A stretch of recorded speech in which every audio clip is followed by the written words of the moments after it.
All right, everybody, it's time for you to get out and nominate your favorite podcasts. There's a show I want you to consider for the People's Choice Podcast Awards. Writers and Illustrators of the Future podcast in 3 categories: education, storyteller and drama, and arts. For 5 years and with over 280 weekly episodes and 64 million plus downloads, the Writers and Illustrators of the Future podcast has provided advice and tips from international best-selling authors, world-class artists, contest judges and winners, and industry professionals. It is based on the world-famous Writers of the Future contest created in 1983 by L. Ron Hubbard to help the aspiring writer and artist no matter their age, race, ethnicity, or gender. It is dedicated to the future of storytelling and art by showing that it is never too late to start, and those who make it are those who never give up. We are all busy, but I'd be so grateful if you could take a moment and vote now. Go to podcastawards.com to nominate the Writers and Illustrators of the Future podcast in any or all 3 of the categories: education, storyteller drama, or art. News on the flip side. It's time for you to get out and nominate your favorite podcast. There's an amazing show I want you to consider for the People's Choice Podcast Awards. The News on the Flip Side, in the category of politics and news. News on the Flip Side is a much different news and political program, which is not deemed as opinion news. Listen as anchor host Joe Montaldo brings you just the facts from trusted sources, which will allow you, the people, to make up your own minds on the various stories being reported on. Go to podcastawards.com to nominate the News on the Flip Side in the category of news and politics. That's podcastawards.com. Please take a moment and vote now. I had had enough. Well, you drove out there into the middle of nowhere and had some sort of loud verbal display challenging ET in general out in the middle of nowhere? That's what I was doing. I actually had a pistol in my hand at the time. I was really ticked off. When I was having this fit, I was waving the gun in the air, okay, and I had this fit. And at this moment, I said, okay.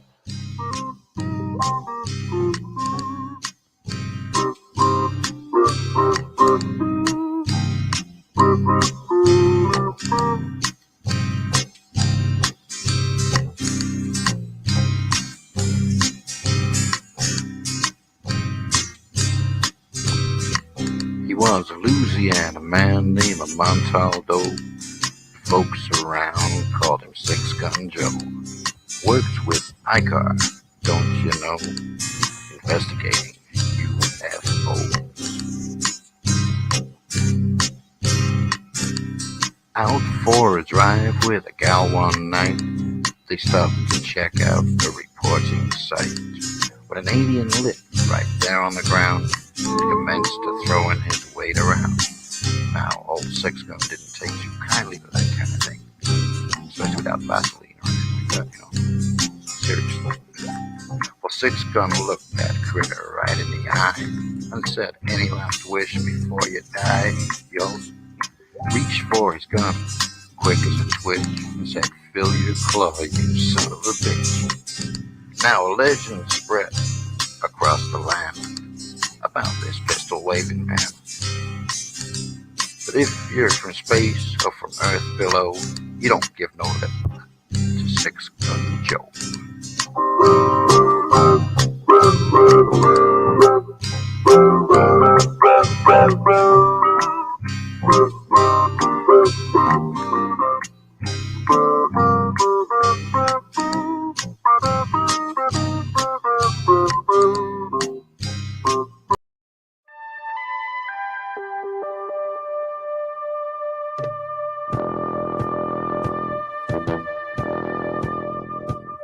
Tune in to UFO Undercover, Wednesdays at 8 p.m. Eastern, with your host, Joe Montaldo, right here on the Paranormal Radio Network.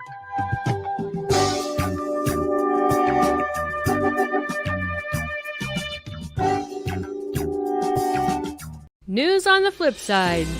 It's time for you to get out and nominate your favorite podcast. There's an amazing show I want you to consider for the People's Choice Podcast Awards. The News on the Flip Side, in the category of politics and news.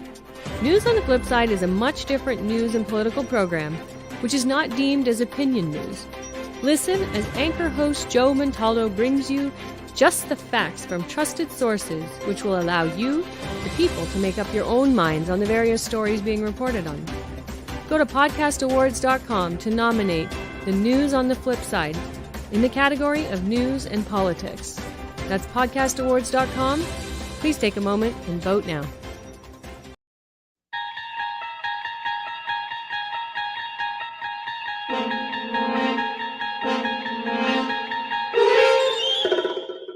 You're listening to UFO Undercover with your host, Joe Montaldo, right here on the Paranormal Radio Network.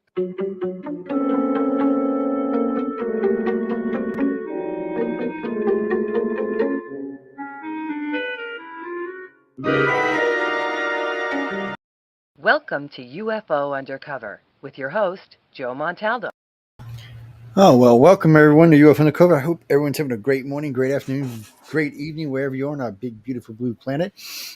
And yes, Jesse, I've been saying that line for 24 years. Yes. You know, it's funny. When I started saying that line, no one said it. 2/3 of the podcasts on the planet now use that tag. Oh, I'm not kidding you. Go listen for yourself. It is too funny to me sometimes when I hear hosts on other networks saying it. I mean, on my network, I don't really, it's my network, but I mean, on other networks, I'm like, really? Yeah, really? And where did you hear that from? And these are people who have been guests in the past on our network. A lot of our old guests, people who guested on this show many, many, many, many times ago, many times on the network and long ago, I hear they use not just the taglines and open, but they use a lot of our material.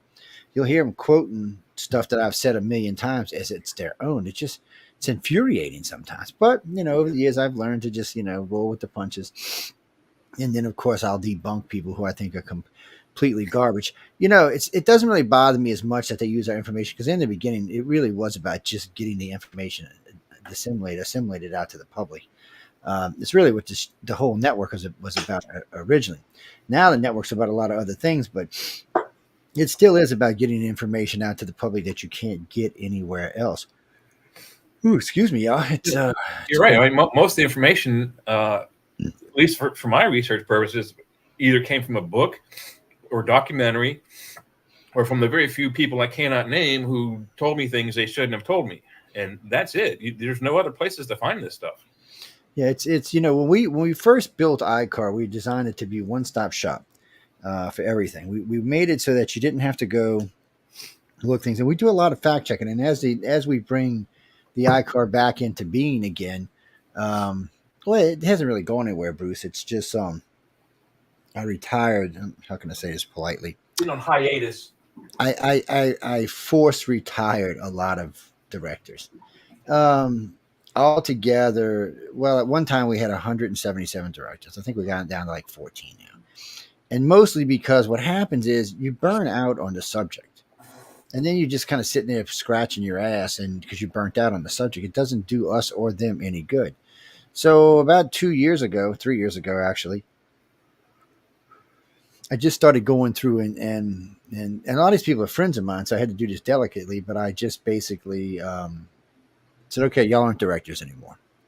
Still going to be members of the organization, but you're not directors anymore, because directors have to produce. Either they're dealing with investigators of their own, because their job is to bring in investigators and assistant directors and help people in their areas. Our job is just to oversight, basically. I mean, I still do. I still deal with a lot of contactees. I mean, I talk to a lot of them on a regular basis. But what's that, Jennifer? Dee Andrew, who's passed away, a good close dear friend of mine. Passed a few years back. She was the national director. I'm actually international director. Right now, I'm serving as both jobs, and we will find a national director. Actually, we'll start bringing in state directors and overseas directors. Probably I'll start looking to start naming some in the next few weeks, and then when we get about 30 or 40 or 50 of them back in the organization, we'll name one of them as national director. Who? Michelle doesn't live in the U.S. She'd be national director in Canada, though. Actually, Michelle will probably come on board. Michelle's really interested in the subject matter, and she's asked me in the past about it. But she's like me. She has a really, really busy schedule. And since she's taken over the top job on the network, I hate to load her down with any more work than she already has. Well, she's got family and stuff too. I mean, she's got kids, grandkids, and great grandkids, and great grandkids. She's got her own shows to do. Yeah, don't tell her I said great grandkids. Okay. She's still got to practice being Elvira of Canada and stuff. She hosts. She does a lot of stuff with different groups around the country and around her country, setting up conferences and things like that. And she hosts the Outer Realm, Kirk. Mm-hmm. Follows this show actually, yeah, on Wednesdays, and then she's on Thursdays too. She hosts 2 shows on the network, and but she hosts the Outer Realm, which will be following us in a couple of hours. And she's a damn good host. She's a damn good manager, and she does a lot of work. And she's a workaholic, is what she is. Well, she's like me. She can't sit still. When you sit still, you get in trouble, or you get aggravated, or depressed, or whatever. So it's better just to stay busy. What do you mean? We'll get it now in a few minutes, Raymond. Not quite yet, but we will in a few minutes. So, well, so I was booked solid for like 3 years, and then COVID came, and then poof, and then we were lined up with Netflix to do a it's a abduction show. It's a reenactment show. Is basically what it is. And then COVID came, and then I was in LA just recently. Well, not this past time I was in LA, but the time before I was in LA, I had met with Netflix, and we had done. We did the first one, and then we've altogether we've done 4 now. Only as far as I know, only the first one's aired. The other ones are set to air sometime this summer. And basically, I'm the narrator, is what I am. So they post an alien abduction reenactment, and I narrate it. So well, no, they don't use the people; they use actors. Well, because you want it to look professional. Well, because actors are trained, they know how to aim their face at the camera correctly, where to stop so that they're in focus in front of the camera. And your average civilian citizen is going to mess it up. It would take twice as long to get the footage than it would if you use professional actors. Plus, they're gonna pause. So when you're talking, to a camera, you can't pause for 2 and 3 seconds. I know to y'all it doesn't sound like, but that's felt like you ever did it. That wasn't even a second. So if I go 1001, 1002, 1000, I mean, it's going to feel like forever when I'm talking to y'all. 5 seconds pause is going to be like, it feels like 20 minutes on air. But it's more than that. Dead space. It's not something you want. But you have bad habits. You have, between shots, you have different scenes, so you have to rearrange the lights and put the cameras in different places. And your average human citizens just don't know how to do that. And I mean, it's not hard. You can look this stuff up on the internet, but it still takes practice. I mean, I went to school for this stuff, and one of the hardest things is getting the lights right. Yeah. Because once you get them right, then you have all the actors come in, and you're like, oh, there's a shadow. Let's move the lights around. All right, get the actors back in. Oh, that shadow's gone, but there's another shadow. So it's a very, very long, involved process, and very time. Yeah, and Raymond, a lot of people pause and use words and repeat words over and over. And say, you can't do any of that. No, you can't do that. So these people tell them what happened. The company scripts it out, and then they make it. So what they do to me, they send me a script. I read the script, and then I move stuff around on the script according to what I think. And I also tell them there will be times when I'm watching the video that I'm going to ad lib.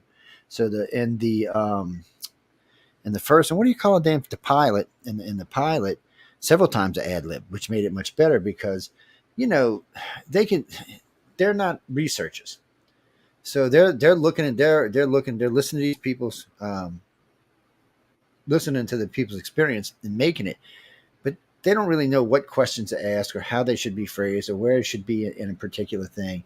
So like the first time I heard the pilot, I went back and made them change some stuff and move some stuff, flip it around because it was in the wrong place. So they were asking about this person's abduction and how it happened, when it happened. Well, they had the end at the beginning in the middle. It was disjointed. It was like, I'm like, what the hell are y'all doing here? And it's one of the things they like about me is the guy's like, well, it's the way. Oh, hey Lee, I didn't even see you down there, baby. Let me drag you in. Hey Lee, what you doing? Lee go pee pee. Uh, but Hey, Lee. so I was talking with Kirby West a while back about this, and we get I mean literally hundreds of people write to us about having alien dreams. Generally, now this is not true for everybody, but for a lot of people, a lot of abductees, contact starts in your dreams. And what I mean by that is the first time you remember something in a contact is in a dream. You'll dream about, we dream about all kind of stuff in our life. I mean, literally, there's all kind of stuff in our life that we dream about. We have up to 3 or 4 dreams per night, and I believe the first 3 are usually about events that happened to us that day, or sometimes even earlier in the week, a few days ago. And then the 4th one is usually the weirdest one, and usually the one we remember, the last one. Yeah. Last one's usually the one. Well, Robbie, it is kind of true that you can't dream about something you haven't seen before. But now remember when I say this, so you can't dream about faces you've never seen. That's why alien abductions thing is important when it's in dreams, because if you're seeing these things, you've seen them somewhere else, and it doesn't mean you've seen them on television. It means you've seen them somewhere else. Okay, so I have a good example of that. Years and years ago, a movie came out called Star Wars: The Empire Strikes Back, and it alluded to the fact that Darth Vader reveals he's the father of Luke Skywalker, but they didn't reveal his name, the actual name of the guy under the Darth Vader mask. Darth Vader's a pseudonym. Yeah. Well, I had some dreams for several years, and many years before the prequels ever came out. And we're talking, when did Empire come out? 87, 88? I was earlier than that. When was he? No, I think it's 87. Was it? Hey, Google, when did Star Wars: The Empire Strikes Back come was out? that late? I thought it was earlier than that. In the United States of America, The Empire Strikes Back came out on May 21st, 1980. Oh, 1980. Okay. Yeah, because I thought the first one came out in like 75 or 76. The first one was 77. Maybe it was the last one was 87. Anyway, it's close enough. So I dreamt about, and in the same year or the year after, the same time frame, one of the Star Trek movies came out, and I think it's one where Spock dies. So I started having dreams about Spock and Darth Vader. Don't ask me why, but I did. And I had this dream about an episode of Star Trek where Spock marries some strange alien lady, and they have a child, and they name the child Anakin Spock. Well, 13, 20, however many years later, the Star Wars prequel comes out, and here it is, Anakin Skywalker. I'm like, holy I dreamt that 20-some years ago. It happens. It really does all happen. I know is I can't keep having these dreams. I can't. Because you got to if okay, it's like anything when it comes to dreams or anything in life. If you don't talk about them and you don't investigate them, they don't go. They stay there. Well, I've tried. They stay part of who you are. So for contactees, program your brain to make dreams a certain way. And remember, people, if you're an abductee or a contactee, if you're not working with a group, you're hurting yourself. There is nothing for me. Well, no, there's lots of groups out there. There's groups right here with us, but you have to be part of it. And you have to be a daily part of it. And you have to be talking about it daily because it's in your head and it has to be worked out of your head. And you have to. It's more than that, because a dream. So let's say you have a dream about any particular alien, and you just dream about the alien. Well, in that dream, there's all kind of little bits and pieces of stuff here and there and there and here, and all that tells you something. And those things all have to be investigated and pushed through and seen what is garbage and what is real, because not everything in a dream is real. Well, no, Kirby. So it is true that you can't dream about a face you've never seen, but your brain can combine 3 faces to make one face. It's also in my life, and it's getting to the point where it's all blending together. All of it. It's all just. I don't know how to explain it. It's because you have to separate it. So I think it's like deja vu. Like I must have lived this life before or something like that. But here I am, and it's too real and it's too painful, and there's no way to fix it. There's no way to fix it. There's always a way to fix it. No, there isn't. There is, but you got to be willing to do it. There isn't any avenues left. There's no more options. Well, there's always options, but even there's options in ways that people don't even think of options sometimes. So, like I was just talking about, so when you're dealing with people on the internet, so matter of fact, I was just talking to Kirky about this yesterday about bringing the UFO alien phenomena group back. Well, now we used to have a group on Pal Talk that basically that's all they did. There was a support group, 24 hours a day, 7 days a week, and each person went and hosted. Different people would host. People from our network would host. People from the room would host, or admin, I should say. Host is a bad word. And by doing so, they were talking with people who were having daily experiences, and you get to vent the experience, and you get to vent the experience Okay. until such a point that it doesn't bother you anymore. It's Well, like for me, anything I've else. been trying Okay. to have like a normal life, and it's not like there's nothing normal about me, and I can't seem to figure out how to make anything work or keep a job and I've alienated myself. I've isolated myself to the point where I don't have I I don't even I can't even listen to a news casting in any area. It doesn't matter what state it's in. And I just can't seem to function anymore. And it's to the point now where I'm Because it's consumed your life. Which so let me explain this to you, Leah. This isn't uncommon. Okay, contactees' lives get wrecked all I the time. can't do it anymore. I'm gonna Well, end up. because you I'm you gonna end have up. to get with one of the groups, and you have to be able to talk to somebody about this daily. It has to become. It's like when they teach you stuff when you go see a counselor or a psychiatrist or anything. They make you repeat things because eventually it numbs it. It, Well, it, see, it that's what it becomes is. unimportant. That's what's happened. I'm realizing certain things where I know that I've lived this life before, and it's all like a test. And I don't know how to explain it. There's no words. There's no human words for me to be able to explain it. But I know basically at the end of the day, it's all my fault. All of it. It's all been my fault. Well, that some of it's your fault. So let me say this to you. So let's say somewhere along the line, some guy beats the living shit out of you. Okay, and then you have scars and repercussions for that for years. That's not your fault.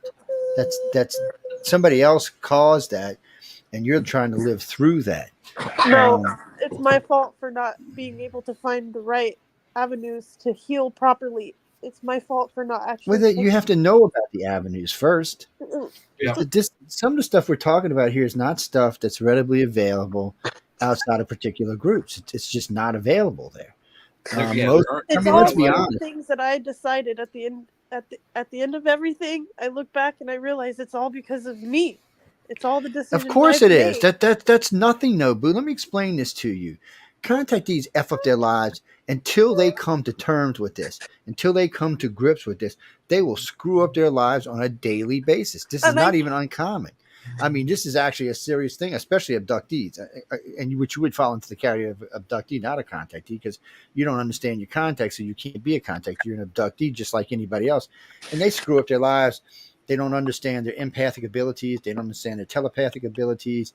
They don't understand what actually has happened to them. They don't realize a lot of times what's in their head isn't theirs; it's somebody else's. Somebody they're standing next to. You might be living an entirely life that has nothing to do with you. I can't handle it anymore. Like it's to the point now where I can't function. I can't. Well, first off, you've got to learn how to turn things off.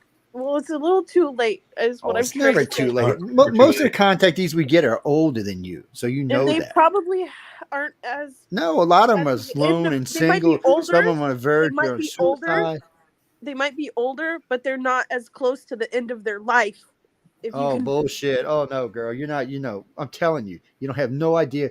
You have no idea what the people I have dealt with in the last 35 years. Just not a clue. I have met people. Matter of fact, one lady calls me. This is a true story. I've only ever talked about this twice on there. So we're sitting at home having dinner one night. I get a phone call from somebody. It's an abductee. Somebody I had talked to once or twice. And actually, I hadn't really talked to him. Somebody else in the group had talked to him.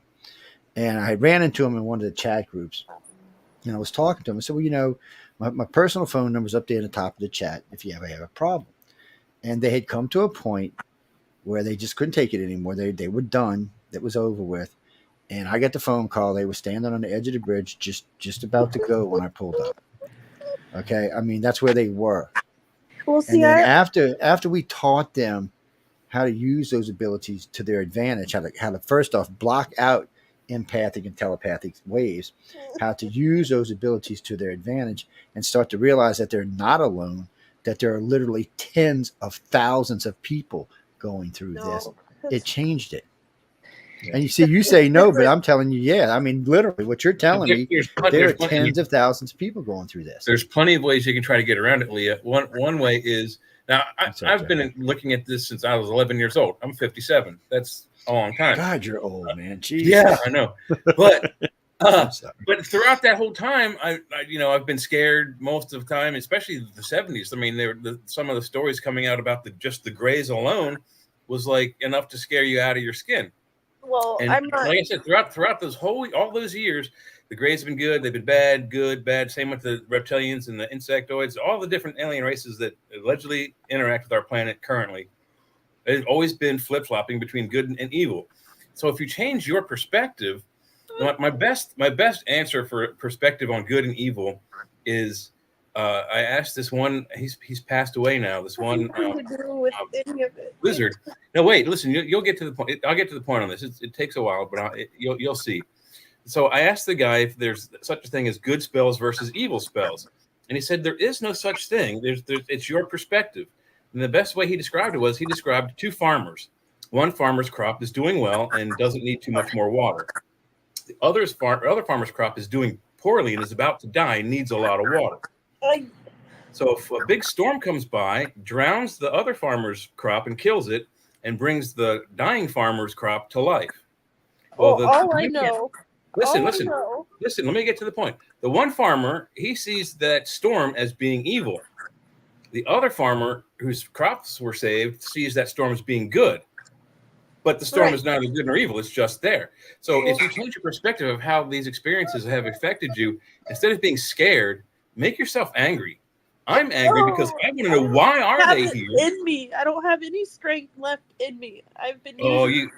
There's a lot of anger in our brains, plenty of it. You just got to tap into it. Angry anymore? I don't want to be angry. I don't want to be sad. You don't have to be angry. You don't have to be anything. You just have to realize that there's something going on and confront it. You can't.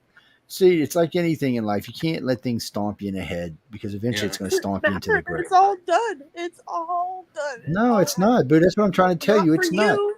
No, it's not for anybody, Boo. You don't get. That's why I wanted you. I told you this a couple of weeks back. That's why I wanted you to start talking to people who have had these experiences far worse than what you're talking about. I mean, far worse than what, and not just this physical abuse and a lot of other things that went along with it. There were a lot of things that you haven't even experienced that they have. It's when you get into this and once you realize that this is part of your life and it's going through your life, then you can confront it, but you won't even confront it. That's one of the other problems. No, you won't. You other than sit on this phone that I don't even have a computer to research anything. Well, okay. Well, first off, you know what I mean? Like, what am I supposed to do? Confronting it doesn't mean getting on the phone or getting on the computer. I don't even have any friends. I don't have any family. I have no one to talk to. You got us to talk to, and there's lots more of us is out there. Yeah. They're literally, when I say us, I mean there's ICAR itself has 112,000 members. Most of which have been either through what you're going through or far worse than what you're going through. Nobody has been through what I've been through. Oh, baby, trust me. Their own experiences from their own perspective in life. It's not really that way. Life comes in groups of experiences. I try to explain this to people. Leah, there are women who have been documented. There are women who have been documented that were pregnant, were expecting to have a baby in 9 months, and then the baby disappears. And the doctors confirm the baby is gone. They don't know how the baby disappeared. Okay, I know. I know that all those. That's a pretty horrible thing to have happen to you. So, I mean, I think talking to these people is, like Joe says, that it only helps. I can assure you, talking about it, it makes it less painful every time you talk about it. Well, and then it's not just like alien stuff. It's like my life on repeat over and over. And yes, but you can't even attack that if you don't get rid of the other one first. So let's. This is I'm gonna use this as these kind of things happen to people all the time. Well, so a good friend of mine, who she's a good friend of mine now, but in the old days she wasn't. So this woman couldn't get her life straight for nothing. She was crying almost every day. She was having these horrible dreams. She was just going through one disaster after another disaster, and then all of a sudden, every time she touched some electronics, it blew up. She couldn't even have a computer. She couldn't even have a cell phone. Every time she touched a cell phone, it died. It came to a point where she just had enough. So one day she calls me up and we're sitting down and talking. I said, well, look, let's start with teaching you how to block out other interference. So when you're having dreams at night, see, for you, you don't even know if they're actually your dreams. That's the really shitty part. You may be in the dream, but it doesn't mean it's yours. You could be dreaming anybody within 500 miles of where you live. Or actually anywhere it's in the all world for just that going matter. to make me go more and more and more. No, it's not. You have to learn how to cut it off. And there's things you can practice every night to stop it. You can actually things you can practice that can stop your dreams completely if you want to. You can I'm program gonna your wake dreams. up and realize what then reality sets in. I'm gonna wake up and realize that I'm alone in the world. I don't really have anyone. Right? Of course, you're alone in the world. Let me just tell you alone. something, Leah. So you understand this. Everyone is born and dies alone in the world. That's not unique to anyone. To anyone. That is life. No. We come in the world by ourselves and we leave the world by ourselves. It doesn't matter if we're in a bus of 50 that die. We're still dying by ourselves. It was Every day supposed to be different. when you're dealing with your thoughts in your head, it doesn't matter if you're married, single, or not. That's your thoughts. No one else can hear them but you. You're dealing with that. You're alone with those thoughts. That's common to all 8 billion of us. This is the hardest thing for people to understand who are having experiences like this. They always want to say they're alone and they always want to say it's unique, but that's not true. There's nothing. There is no such thing as anything unique left on this planet with 8 billion people. Every freaking scenario that can happen, except for alien complete invasion, has happened. Yeah. So it's no people are alone. I mean, people do this because they want to fall into a well of pity, and that's what they want to fall into a well of. But once you're in there, you have to dig yourself out. There is no. But you don't have to. You don't have to. Like I already know. Like I don't know how to explain it because it's been happening over and over, and it's been something that I've been aware of for a long time. And why haven't you stopped it? And then why haven't you stopped it? If it's been happening over and over, why haven't you even tried to stop it? I have. I've tried. What kind of What kind of meditation have you done? I don't believe you, so I'm gonna call you out on this. What kind of meditation have you done? I've tried. What kind of things have you done to stop any intrusion into your head? Telling myself what type of dreams I'm gonna have, like trying that helps. to go to sleep knowing, like telling myself this is, basically trying to program my dreams before I fall asleep. And some people call it praying, some people call it meditating. I try and find center or find source or whatever you want to call it and connect to it. That way I can try to receive some type of guidance or prompts that allow me to understand what choices to make. Some people call it God. But it seems the deja vu that I get ends up reminding me that it's the same every single time. Okay. And I went through something a long time ago where I was told this is something that I've been through many, many times. Yeah. And you don't even, first off, you let something get into your head that one, you don't know if it's true. You can't prove that it's true. Well, even if it's not true, and this is the one and only time to get into your head that you're letting fester. And that's what I was just telling you about. You can't let shit fester in your head. That's something you need to block out of your head completely. I can't. It's the memory that it's not like I can just forget about it. Okay. No, you don't have to forget about it. You have to flip it. So you have to flip it from, oh yeah, this is word of gospel to this is bullshit.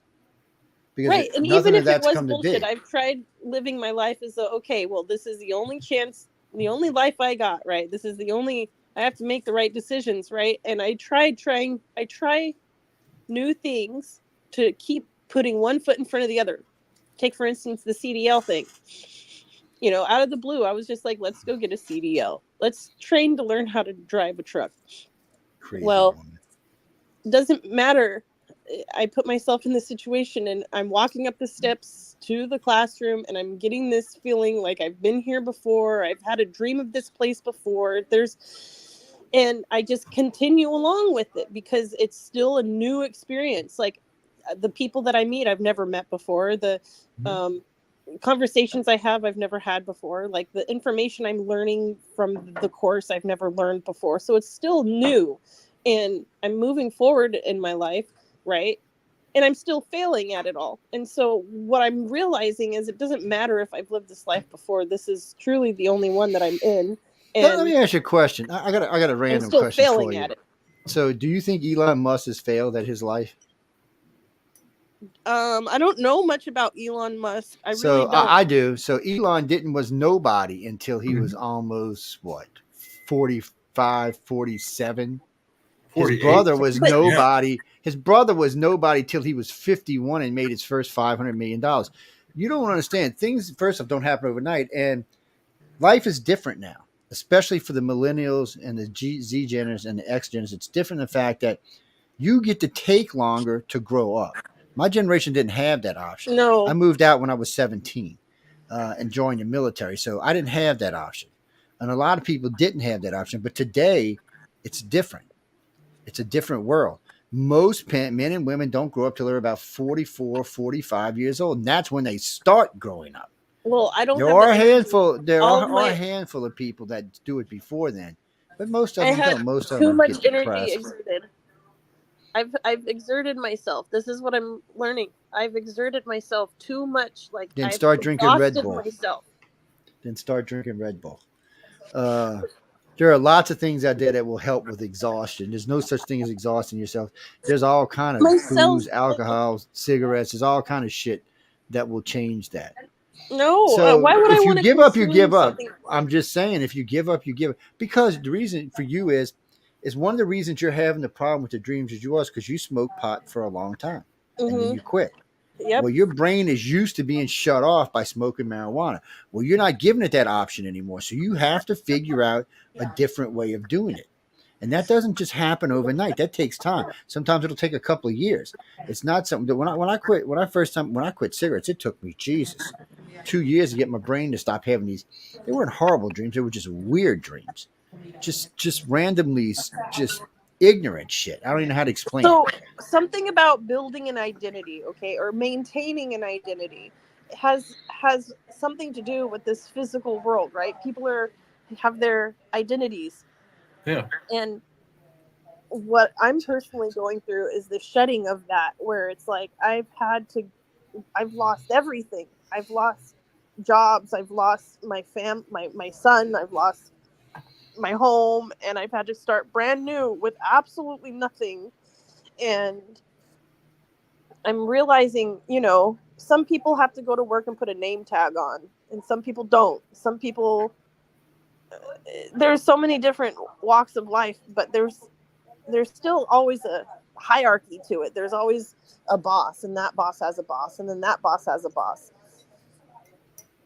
And somewhere up at the top is some CEO or whatever that you never even get to see or talk to. And it all just reminds me of, like, if God was somebody that was running this planet and all these people, he keeps himself so distant, just the way a CEO of a company would. You would never go directly to a CEO, right? You'd have to go through all these other avenues, which is what like a job is. You have to go through these avenues. You have to go through the chain of command, yeah.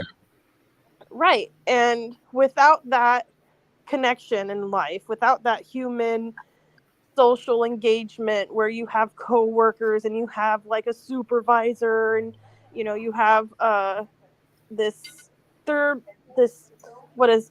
modernized setup of how society is ran. I don't know, you wouldn't have the ability to understand how the whole system works as a whole, like, because it's like one system within a system, You know what I mean? Kind of like the Russian dolls. So, You open so, one. but see, so the analogy you use, so God would be different anyway. God's not interested in Earth. There are 100 trillion planets out there. We're the Right. least of his problems. So we are technically the least of his problems. We are our own shepherds. I think that's what most humans don't understand. We are our own shepherds. We shepherd ourselves. We can be shepherded by other people if we So want to follow. if that's the case, and that's what I'm starting to get at, is like I have directed my life down a path that is irreparable now, and I'm too old for one thing, and two, I'm not. So what are you too old for? I want to know what you're too old for. Okay, so here's. I mean, really, I need to know this because as far as I can tell, you're not too old for anything.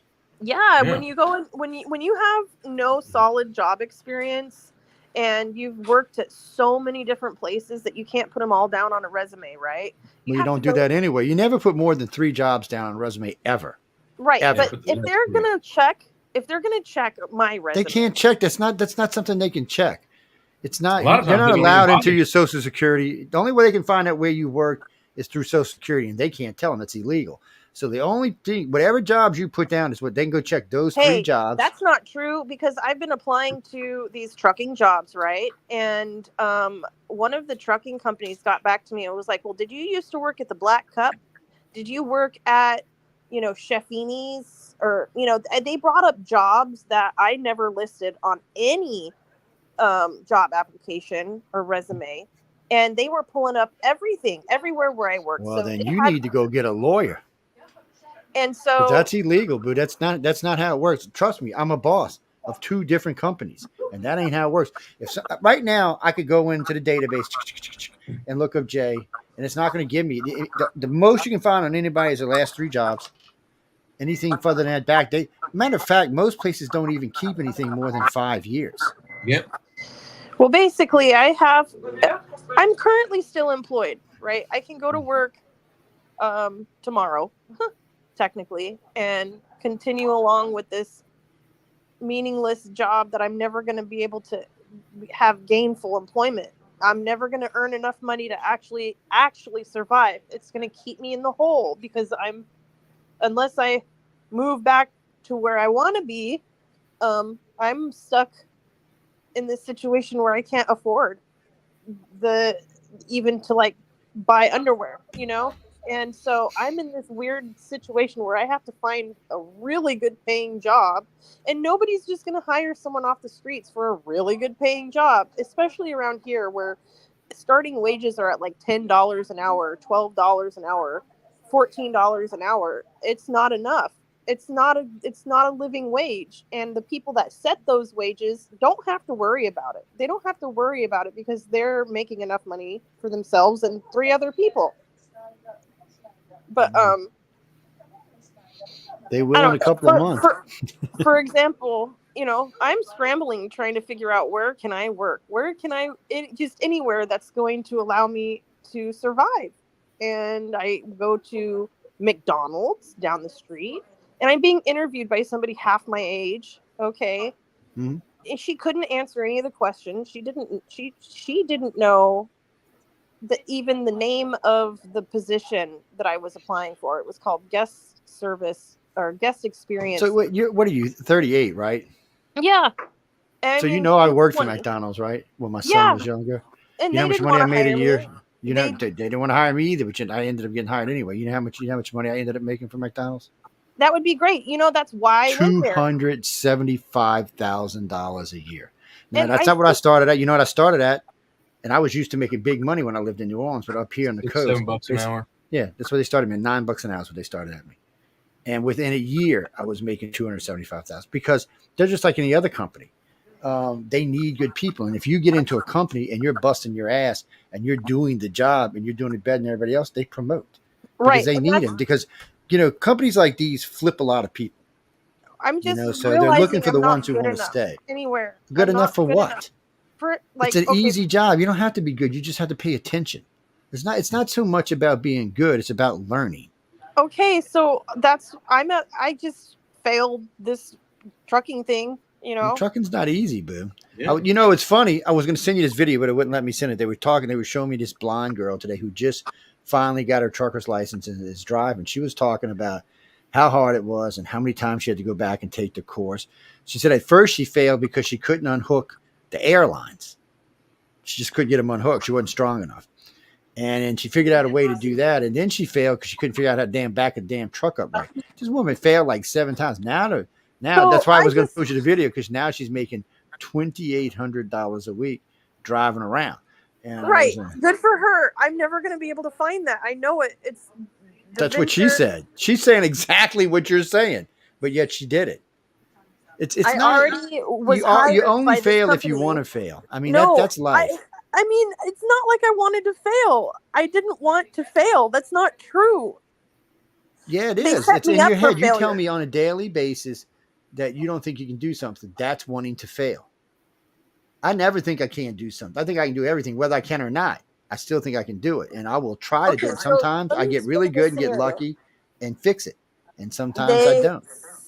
They had me alone. I was the only one that was put in a truck by myself. Okay, everyone else had a partner, and I didn't know that they had switched tasks from one thing to another, right? And so this whole time, everyone else is learning to do this specific type of maneuver.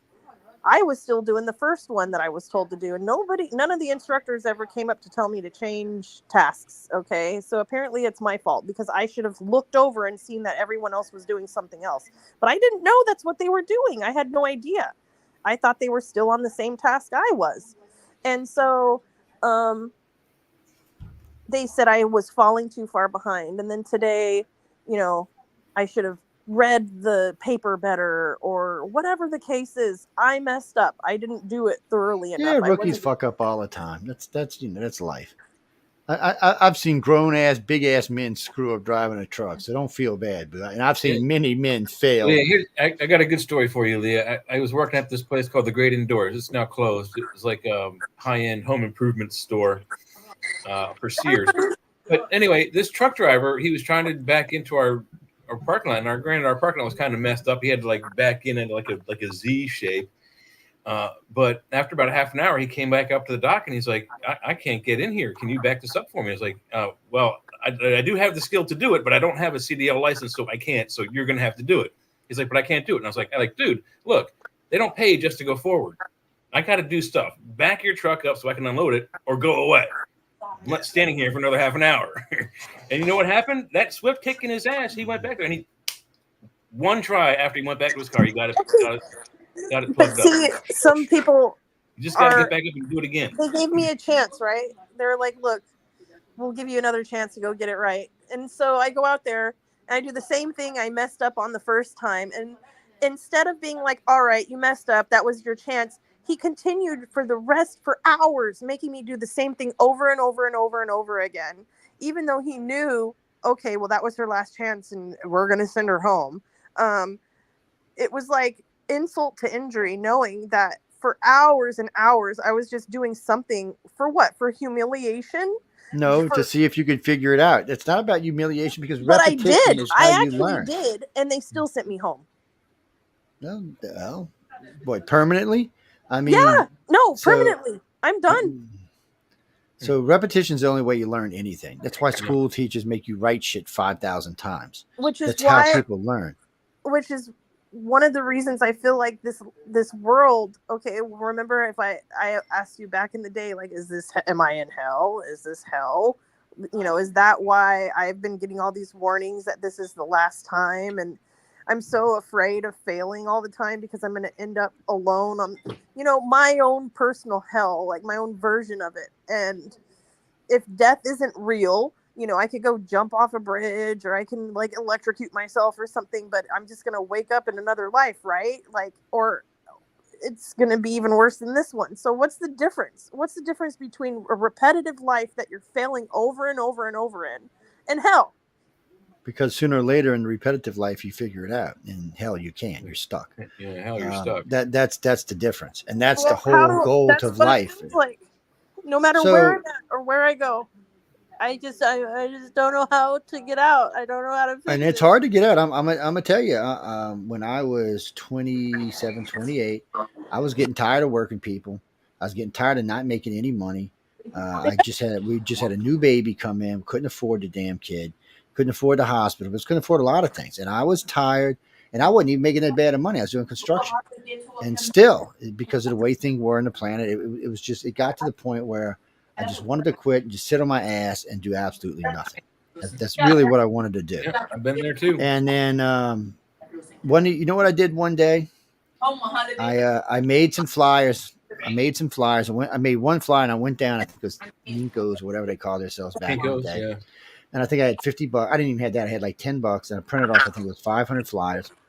And I went and handed out flyers. I went to all these different apartment complexes, handed out flyers. In the first week, I got 2 calls. I was like, "Oh, okay." Within 6 months, I was hiring a crew. Within 2 years, I was making $400,000 a year. And this because I can't work for somebody. I'm right now. I'm stuck because we're not making any money. And I can go be a boss somewhere, but it's not who I am. I don't do well when I have to be stuck to a 9 to 5 or 8 to 4 job. It's just not who I am. I don't like it, and eventually it wears on my nerves. And I get aggravated. I've been in business for myself for too long now, just to go back. I mean, I could go drive for Uber or somebody and make some extra money right now because I could sure use the extra money, but still, I prefer to be in my own businesses. And right now I'm busting my ass just to find customers. And as long as this economy is running the way it is, I'm going to have a hard time finding customers. But still, I don't have a choice. The alternative is not something I want to do. I have a grown son. I have, grandkids, great grandkids. I don't have the ability to just let people down. So I have to keep going. I don't have that. I feel like I've let everyone down that I've ever loved. Everybody's let somebody down, chick. That's nothing. Everybody does that. There's no one else in my life to let down anymore. Like, well, that's a good thing. That means you can start fresh and then let somebody else down later on. I can't just walk up to some random people on the street and be like, "Hey, can I be your friend and family?" Like, no, that's not how it works. I do that shit all the time. Matter of fact, I embarrassed a group of my friends Mardi Gras before last. I shouldn't even tell this story, but so we come walking after parking our car, and I'm walking at a big group of people doing something they shouldn't be doing. So I just walked into the middle of, "Hey, what you doing? Hey, can I have some of that?" And I made 5 new friends in a matter of 10 minutes. I'm still friends with, by the way.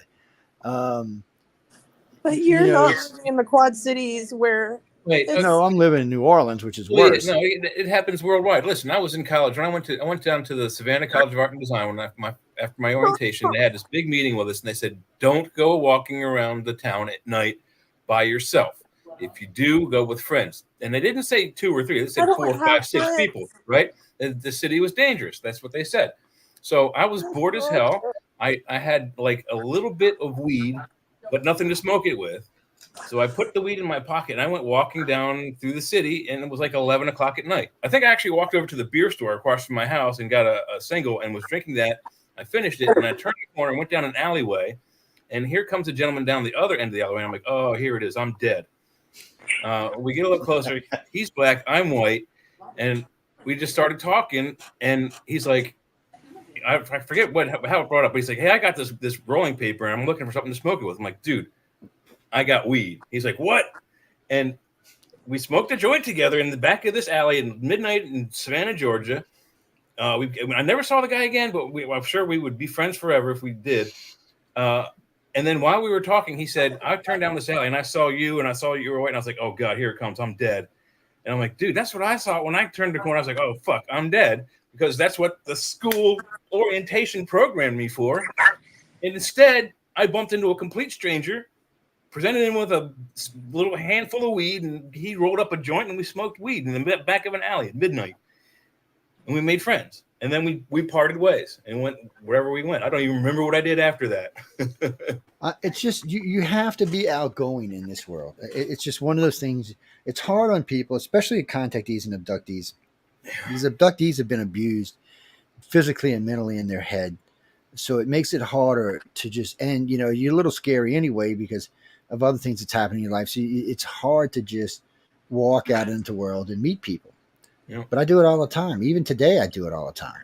If I were to try and justify the events of my life and say, okay, if I was to sit down and write a story, an autobiography, right? It would sound in Cliff Notes like I had a really hard childhood, a really, really hard childhood. I saw an alien when I was like 10 years old, 9 or 10. Grew up in foster care after that. Went into the Marine Corps and quit. And every single job I've had ever since then has been difficult. I couldn't figure it out, or I couldn't stick it out. And I've had so many jobs that I realized, like, I can't, I never stuck with anything. And I've tried substances I shouldn't have tried. And so I'm looking back on my life, right, and realizing I made a whole lot of messed up decisions. But it all goes back to this, this idea that I have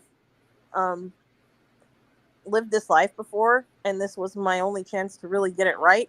And the more I try to explain that to anyone, to my significant other or a doctor or whoever, it just equates to me being insane. It equates to them being like, no, you're not a sane person.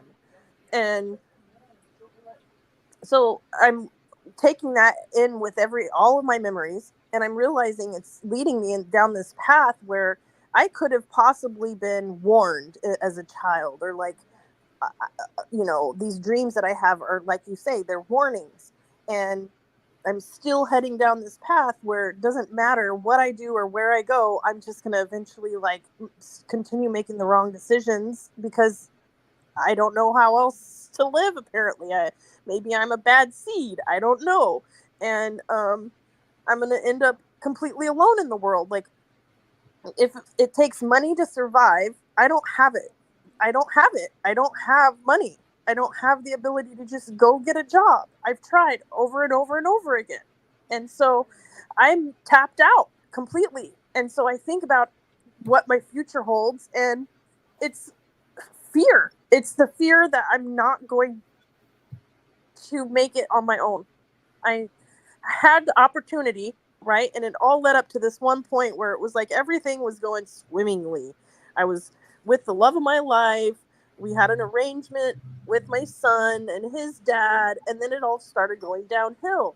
And our business venture that we started together was basically taken from me.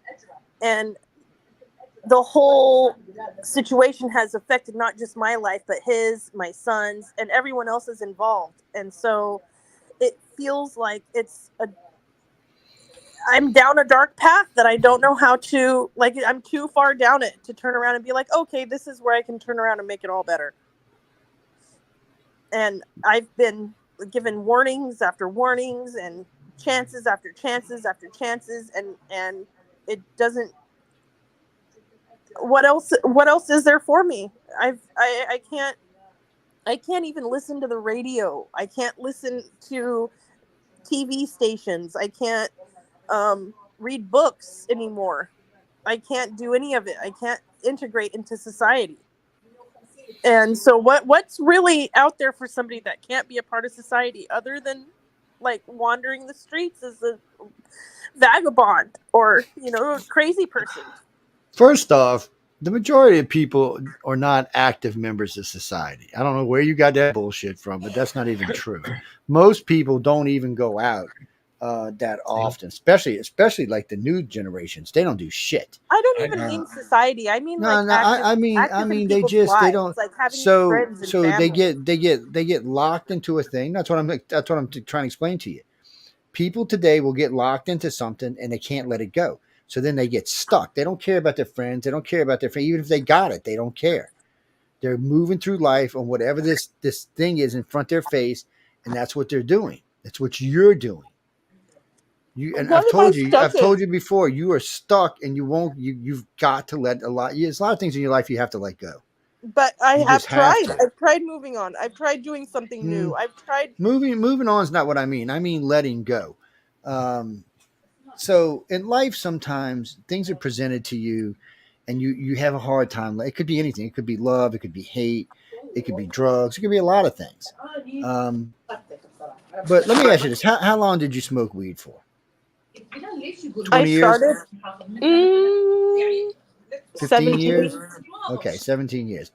And how hard was it for you to quit? I'm not talking about the dreams and shit at night. I'm just talking about how hard was the transition from smoking to not smoking? Not hard at all. I just Okay. decided one day this is it. And, a couple of Okay. times I was like, I had a couple of attempts of quitting where I was like, I'm just going to throw off. I've been there myself. So But the time I really decided this is it, I don't need this anymore. That was it. I haven't smoked since then. And the reason I bring this up to you is because once you lock your brain onto something, you can do it. So I had to learn this the hard way. When I quit smoking cigarettes, I tried to quit smoking a couple times when I was young. And then one day I just decided, you know what, I'm going to do it. And I did. I haven't smoked a cigarette in 15 years. There's a lot of things I've given up in my life, including alcohol, just because at some moment I decided I had to resolve to do it. Now, there's been a lot of things in my life that I've procrastinated about and screwed around about. I've burned many bridges over the years. Matter of fact, I would be in better positions right now if I'd have been more friendly with some of my other friends. It's just, I'm like everybody else. I get focused on something, and that's where I go. Matter of fact, I get told on a regular basis that I'm not to, I do too much with the radio and not enough with the alien stuff. That it offends the powers to be that I'm not doing what I was put here to do, which is to help people with alien contacts and stuff like that. And I get this. I get letters like this. I get people who write me telling me this stuff. I get phone calls about it.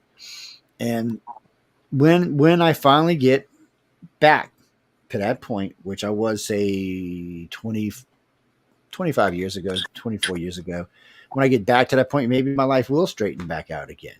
But I'm not ready to be back at that point right now. I'm ready for other things in my life. Just like you're not ready to let go of some stuff. And besides, pain becomes an old friend. I don't know how to explain. I don't know if you're old enough to understand this. You ever heard the song "Hurt" by Johnny Cash? I can't listen to music anymore, but yes. Well, listen to me. Have you listened to this song? I mean, this is an old guy who's been successful in his life, and this is the end of his life he's talking about. Okay, so even him, who was a multi-millionaire, ended up alone, and because he chose certain ways he wanted to go, and he's telling people, don't make these decisions. Move forward with your life. Sometimes it takes giving up any directions to move forward in. That's even better. That's even better because now you have the choice. Pick a direction you would never pick You before. have the choice. Before, life is always putting you in waves and rivers and currents and making you follow. So you blame yourself for stuff, but sometimes you get caught in the current and you're just being drug along with everything else. Sometimes you get caught with a group of friends and you're just wanting to hang out with them. You get just drug along with them. That's why people go to jail for murder and attempted homicides because they wrong place, wrong time because they're hanging out with crowds that they should have let go of a long time ago. This is for everybody on the planet. We get caught in these things, and sometimes it's easier to have the pain than it is to do what you need to do to make that next step. That's life.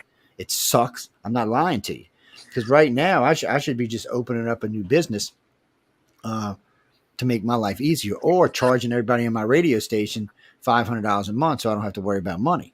So in your case, you can do something I can't. Okay. If I would have stayed right where I was and everything was honky-dory, I had no issues with, what was going on in my life, it'd be completely different. It would maybe. You don't know that. See, that's the problem. You're fantasizing about something, but you don't know if that's true or not, because you've told me about the other individual, and judging from some of the things you told me, that it wouldn't have mattered anyway. This would have happened no matter what, because that individual has issues to deal with. Yeah. So that person using their issues on you was just going to drive things apart no matter what. So the problem for that is you need to find, and what I was saying earlier about you have something you can do that I can't. What? Because you're a single white woman, you can apply for grants out to Yin Yang. Yeah. What? And you can apply for. I got friends that have gotten grants. Matter of fact, 39-year-old woman just the other day got a grant to open a convenience store. just out of the blue, just went and applied for it. They gave her the money. Boom, boom, boom. Maybe she has good credit. I No, don't. you have to have good You credit. don't have to That's have not what credit, it's good about. credit at all. You have to have a good plan. So Yep. what you do is you put together a plan on how you're gonna run the store, where you want it to be, how many employees you need, how much money it's going to take, and then you go to the government. They like giving women money. They like it a lot. $5,000 to write a book. You don't even have to produce the book. All you have to do is just say you're researching a book. They'll give you $5,000. So there's so many venues that you can take right now that you're not even thinking about. And when I say grants, I mean apply for 30, 40, 50 of the damn things. I don't even have a computer. I don't have So you don't have to have a computer. You can go down to the place and do it. You can go to the county assistant's office and they'll give you all the and there's places you can apply for federal grants. You can go to, I think it might even be the Social Security office. They got a computer right in there. You can sit there and file away. I've been to the Social Security office in my town so many times, and there is no computer there. What kind of crappy Social Security office you got? Go to Chicago then. Screw them. And then a lot of this stuff can be hand filled. Have you been to your county's Department of Human Services, like the county assistance office? I don't even know what that is. You know what I mean? No, because I don't. Check them out. It'd be the same place where like all the guys for all the unemployment people are, and they'll have all sorts of resources for you to research grants and apply for grants. They'll give you they'll have most grants you can file with the pen and paper. They don't have the pamphlets of the grants. They at least be able to print them out for you at their printers there. And you can do them by hand. A lot of grants are still done by hand. You don't have to be on a computer. But the point is that you have an opportunity that I don't. I'm going to tell you what they told me. This is a true story, ladies and gentlemen. This is a long time ago, but I went to go apply for a grant for my company, for my other company. And I had a whole program. Everything was great. And the lady told me, she said, if you weren't a white male in your 30s, you would have got this grant. But because you're a white working male, there's not a shot in hell they're going to. And I should have sued them right then and there, but I couldn't have proved it anyway. But she was honest with me. She said, I'm just being honest with you, Joe. There's not a shot in hell you can get it. She said, now, if you were a white woman, 38, 39, 40 years old, yeah, they'd have probably gave it to you. And but she said, because you're a white male, you're not going to get it. And she also told me if I was a black male, I probably wouldn't have got it. But if I was a black or white female, I would get it. Also, Lee, you can go to your public library and use the computers there. You can do them too. And if you print something out, they charge you, 10 cents a page or something like that. But I live under so much fear. Okay, like I am having a hard time integrating into any public setting. I can't go to the grocery store. Well, good. That's a good thing then. So the library is a good thing to integrate into a public setting. It's quiet. It's laid back. There's not a bunch of crazy asses hardly running nobody around. There. Most libraries go in are empty. and you can find a place in the library and sit down. And that's a good place to help you integrate right there. You're going to have to do it. You're going to have to do it if you want to survive. You're going to have to do it. So that's a good place to start. And then there's going back to getting some of this stuff out of your head. You got a lot of garbage in there that needs to go. Trust me, I fight this all the time. My brain, it's like when I'm not making like $200,000 a year, my brain is going overdrive. Okay. It's like, what the hell's wrong? What are you doing, Joe? What's stupid? Why are you not paying your bills right? My brain just kicks into overdrive. I can't sleep at night. I end up getting like 2 hours sleep at night. Yep. It's You've been there. So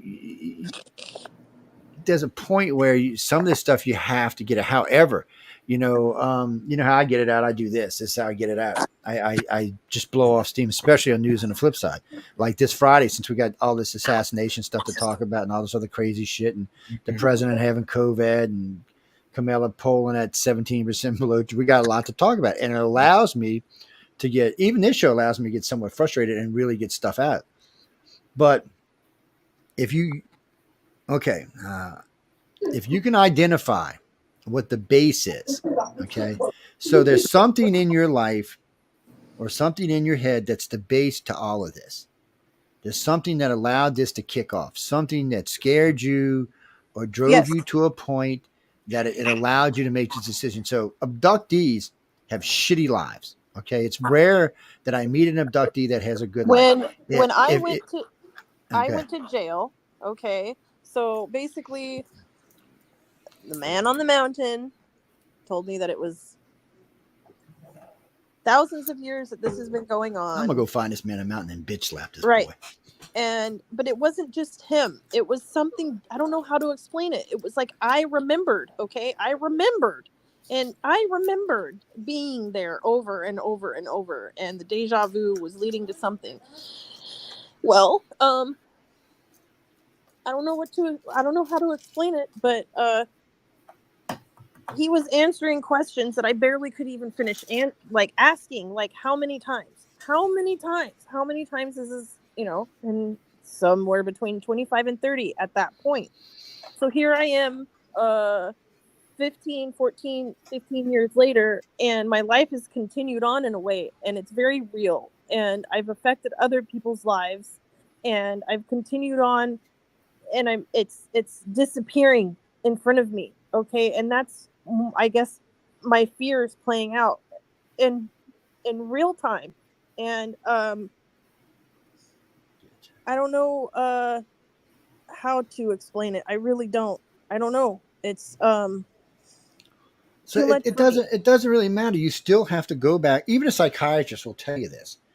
Matter of fact, Scientology will tell you this. There's something in your life. Something. There's a starting point that started this. That has to be removed. Whatever kicked this off has to be removed or dealt with. You haven't done either one. So until you do that, so many times, I don't know how to deal with something without knowing how to deal with it. And you know what I'm gonna do then? I'm gonna hypnotize you and just block it out of your damn head. And so here I am, right, going back in my mind, knowing, okay, these are real life experiences I've had. This stuff happened. I ended up running from that man on the mountain because I had memories of him basically strangling me to death over and over. And then I ended up in jail for kicking out the window of a cop car. And when I ended up in jail, I had memories of being there over and over and over again. And so this is a pattern that has been going on, right? And when I was in jail, something happened. I don't know how to explain it, but it was like this knowledge, it happened quickly, like within a matter of minutes of me realizing this is somewhere I've been before, where I had understood that there's like, this is basically you create your own heaven and you create your own hell. There's nowhere else. Well, right there is part of your problem because you're stuck in that loop like most Christians are. Right. So you're stuck there, and that's hurting you. But I'm gonna tell you how you know that the jail thing was completely false. So this is the difference between having experience with this and not having experience. So let's say you've lived 27 lives, and let's say it's happened in the last 6,000 years. Okay, let's say your last life was just 50 years ago. Okay, if you'd have went to jail 50 years ago, it would have been a much different experience than what you just experienced. And if you'd have went to jail 100 years ago, that would have been much different than the 50 years before. This is how you know what you're saying is wrong, because each time you'd have went to jail through each life would have been a completely different experience. And what I mean by that is the whole way it went down from what the jail looked like to what you feel like to what you smelled. Because remember, smell is a big kicker for the brain. It's one of the things that sets off memories the most. So all of this would have been different. Like in the old jails in the 1800s, you'd have smelled a lot of horse shit, a lot of cow shit, a lot of dirt, a lot of mud. You'd seen a lot of other things, which also would have meant more than likely you weren't a female, you were a male. It was rare that females went to jail in the 1800s or the 1700s or the 1600s. They were usually executed on the spot. So the point I'm trying to get across to you, even at the Spanish Inquisitions, there weren't that many women that were being done. It was mostly men. Mm-hmm. So for you to have been there, that means you would have had to been extra special, something above and beyond what everybody else was doing. Like, which I don't means have today memories. you would even be further up than that. The point I'm trying to make is you're letting yourself get caught in false loops, and this happens to abductees. They get caught in these false loops because they think this is what's going on in their lives, because what they're trying to do is they're hiding what is really going on. Abductions are a scary, horrible thing. And what people like you do, instead of facing the abduction, you take everything else around you that you can grab on and hold on to, and you drag it into your life to try to hide what really happened to you. And that's not the only one. People who have been abused, like women that have been raped or molested young, they do the same thing. Matter of fact, a good chunk of women who come to see us about alien abductions turned out to be molestation. but yet they thought it was an alien abduction. But in reality, when they're hypnotized and put under voice stress, it turns out to be something entirely different. That's your case. That's who you are. That's what you're allowing to go on in your head. And it's something you're going to have to figure out a way to get out of your head. You can talk to us daily, but still, until you're ready to commit, which you haven't been yet, it's not going anywhere. And you're stuck in a false memory that you're not willing to let go of. Actually, I think you're stuck in about 3 false memories that when you're we not get willing off to the let go of. phone, right? I'm gonna go about my day knowing that there's only so many options in front of me, and they're Okay, just just the grand thing alone opens up about 300 options to you.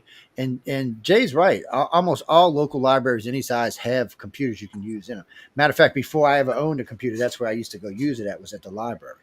I would spend hours in there sometimes looking at books, reading stuff about hypnosis, reading stuff about contact, reading stuff about all sorts of stuff besides that. And I'm not even a big reader. So you have to be willing to let go of the damage and start replacing the damage with something different. And whether it's research or not, sitting in a library and researching for hour on end is enough to break what's going on in your head. You need something to wedge through it, and you're not putting anything there. I mean, you're relying on one individual to help you with that, but that's not enough. And all you're going to do is damage that relationship. If you don't fix this, you're only going to damage that. Matter of fact, that goes both ways. If he doesn't fix that, he's only also going to damage it. Y'all both got some repair you have to do. And y'all aren't the only ones. I hate to just say y'all, because this is common amongst people, especially amongst abductees. And these are things that you grab on to hide what the real base is. If you actually saw a grave when you were a child, that means you've been being taken your whole entire life. And things like downloads get put into your head. And instead of accepting the download for what it is, you try to make it into something else. No, like when you were talking about the jail. No, because that's what that was. What happened in jail was a download, but instead of taking it for what it was a download, you tried to turn that download into what you wanted it to be, not what it actually was. How was I supposed to know what it was, other than what it looked like and what it felt like? And no, because you wanted it to fit like that. You're just like I was when I was young. I was my own worst enemy. When my dad died, I'm not even gonna lie to you, I was my own worst enemy by far. Anybody who knows me will tell you I was my own worst enemy. And I didn't give a shit what anybody said. I was always right, and everybody else was always wrong. And whatever was in my head was what the way it was. But that wasn't true. What was in my head was totally wrong. And at a point, so for you, the library is a good place to start. It's a good place to just go sit and get on a computer and look around at the grants and see what you'd like to do. So let me ask you this. On a completely side note, what is it, if you had a choice of a business to get into, what would it be? A business to get into? Well, yeah, I mean, if you could get into a business, what would you want to do? I mean, let's say Chris, you mean be a hair designer. She might not want to be a hair designer. And anybody can go to school to cut hair. I could do that. I'd probably just be shitty at it. I could do it. I'd give people bad haircuts, but I could do it.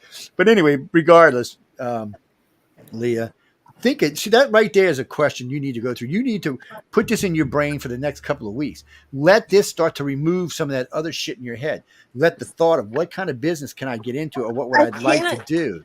But you don't understand. No, there is no part of this world anymore that I feel like I can be a part of. Because you're not being a part of it. You just answered your own question. You're not being a part of it. That's why you feel that way. Even a psychologist will tell you this. No, you don't want to be part of it, so that's why you feel it. That was literally all this energy that I put into something, and it's been for nothing. So a question, was that a realistic job for you though? Was that realistic for you? And answer truthfully. Don't bullshit me, because I know the answer. It was an opportunity for me to. It was an opportunity, but instead, what you should have been doing is you should have been. If you were going to go to school for something, it should have been something different, something that you would have been more comfortable with doing, something that would have been less stressful. Because the CDL just added stress to your life, is what it did. And it's not that I don't think you do it. I think after a couple of chances, you would get it anyway. I've known you long enough to know if you really apply your brain, you can do something. I know. But right now, you're stuck, and I would start going. I would set myself up to go to the library 3 days a week or 4 days a week. I don't. Go get a card. They're free. They don't cost anything. Yep. Go get on a damn computer and Nobody start looking up under- grants. Because And that's wherever another I thing. go, Start thinking. wherever I go, wherever I am, where it doesn't matter if it's a job, it doesn't matter if it's a library, it doesn't matter if it's McDonald's, doesn't matter if it's just It's Walmart. a big difference between a library and McDonald's, boo. Yeah. It's a big I'm difference just between saying sitting it on a doesn't computer. matter And, where I am. but it okay, does. This is a personal thing. No, I feel like I'm in hell. I don't know how to explain it. I just feel like I'm not. That's because where you I'm won't let supposed to go be. of it. I keep telling you that. That's because you won't let go of it. That's what you want to feel. You've got this thing, and I know it caused No, it. I don't. Oh, yes, you do. You told me what it No, I was. That's what don't. caused this. Yes. The thing you and I'm not going to bring it up on air because I don't think it's a personal thing, so I don't want to talk about it. But you told me what caused this. You can fix this, but you would rather feel that because it's feeling something than going after the right thing. Some people You just want know, to feel regardless what it is. And it that's all what you're has to doing do to with yourself. knowing. I know that I'm in a world. But you that don't God know. You're doesn't- not God. Are you? Wait, so you're telling me you're God? I You know. know? I That's a strong know. word, baby. Telling me you know suggests that you're either very psychic and clairvoyant, which means you shouldn't be in the position you're in now, or you're God. So which one is it? Well, I had a dream once where I was told that, by somebody that I trusted a lot, and in a certain point in my life, it was like a life mentor, really, whatever you want to call it. Like he was a lot to me, like what you are, and a friend, and to be honest, I don't even know who. He's part of this whole story too, where now I look back on it and it was just this chapter of my life that makes no sense. But he came to me in a dream years ago when I was frantic, just like this, and stopped me dead in my tracks and looked me in the eyes and said, "Leah, you are God," because that's one of the themes that I'm dealing with, is like not knowing if there's a God, not understanding what God is, not able to comprehend. Do you want to get close to God? Do you really want to get close to God? Go buy a dog. Exactly. So what does that mean? God So is what? But no, really, go get a dog. What does dog spell backwards? God. Dogs are God made manifest so they can keep an eye on us because he's too busy with other worlds to be worried about our little shitty asses. When in a grant, let me ask you this: do you think Jesus had a good life? no. I He had a think shitty life, didn't he? No, I mean he had a shitty life, but did he ever give up? Did he ever quit? He even died on the cross. But the point being, he had a crappy life from the time he was conceived till the time he was hung on that cross. that's But he another still theme did in it. my life where I He feel like still did it. He was hunted before like he was we even are. born. They were hunting for him. That's another theme that I've been dealing with, is looking at humanity and thinking to myself, like, we're all the second coming.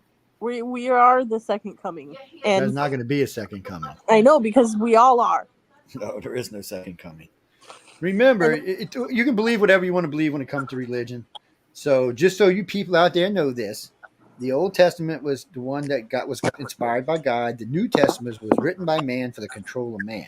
That's Right. all it was. So most people only quote the New Testament because they don't know the Old Testament. And all of them, regardless which one you believe, were just stories that were put together and then put into a book. So one, personally, I could never think that God was this horrible, vindictive bastard that the Bible says he is.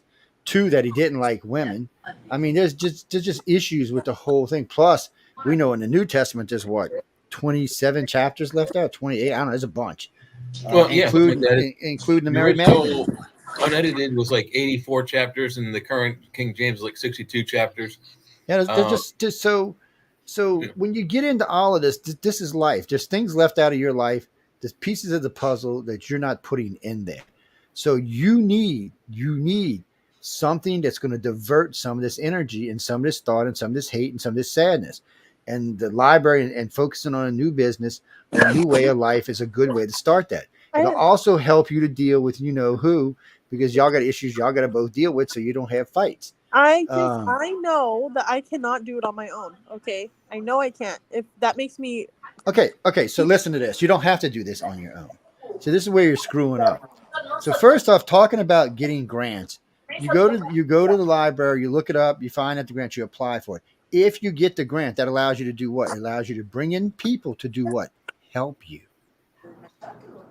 That's how the real world works. Do you know we have people come in from countries all around the world and get grants here alone, first time in this country, can't even speak the freaking language, and then what the first thing they do is they get a grant and they hire Americans to help them out. That's how the world works. You get something started and then you find the people to back you up. Or if you're lucky, sometimes you can find the people ahead of time.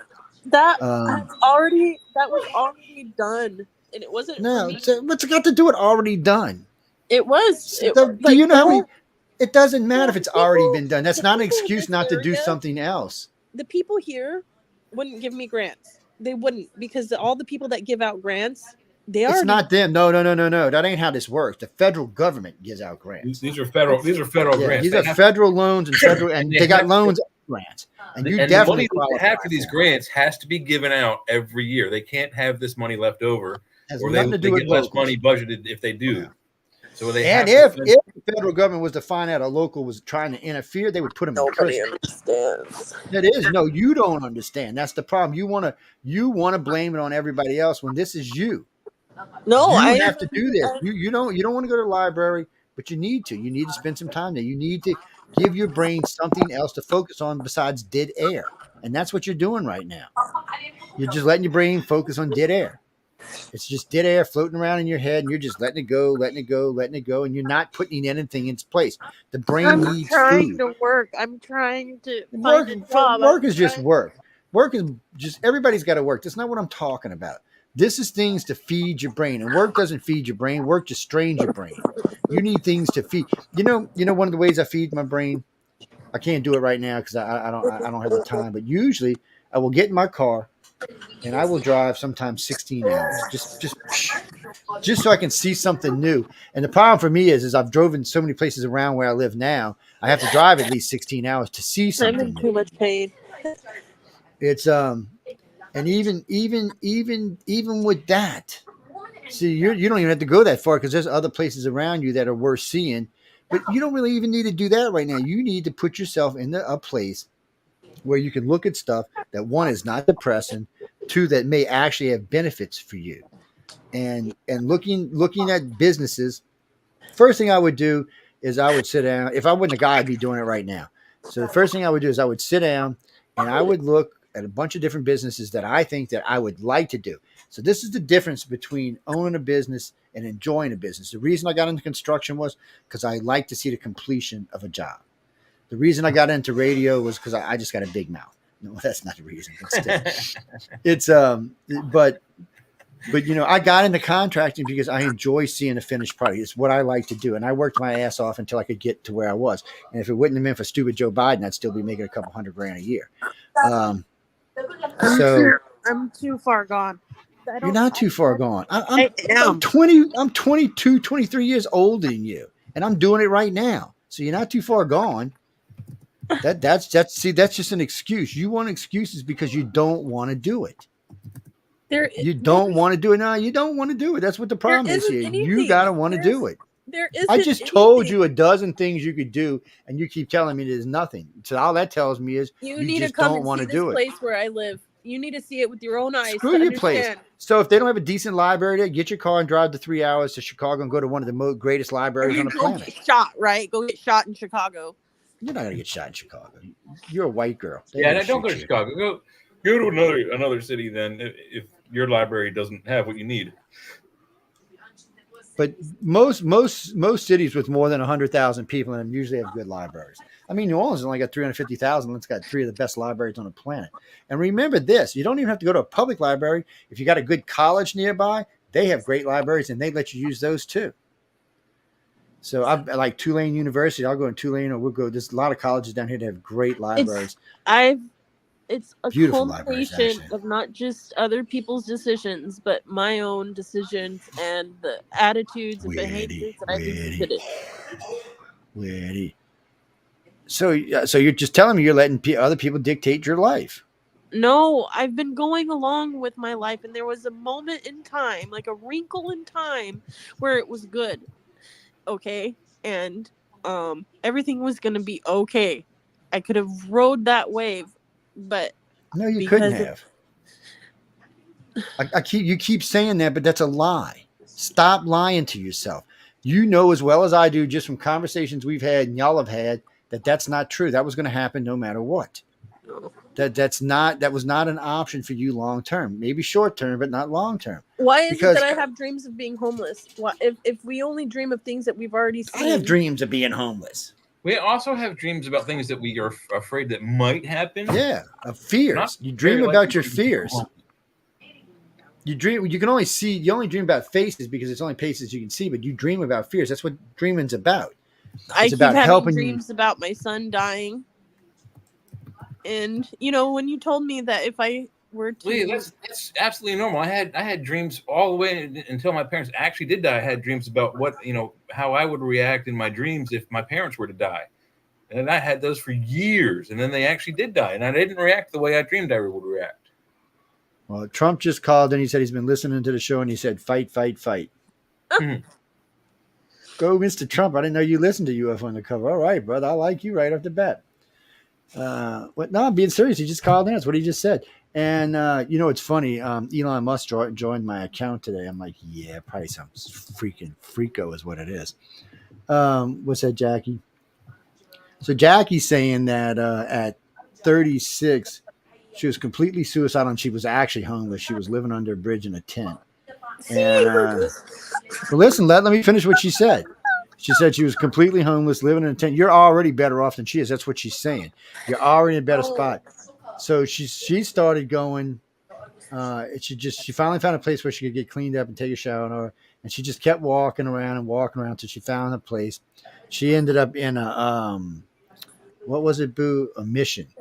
And they helped her to get established and helped her to go through the government and get a loan for the business she has today, which is, what is it? A cookie factory? Oh, so she owns 5 cookie carts in 5 malls. And she makes good money. I could say what she makes, but she makes good money.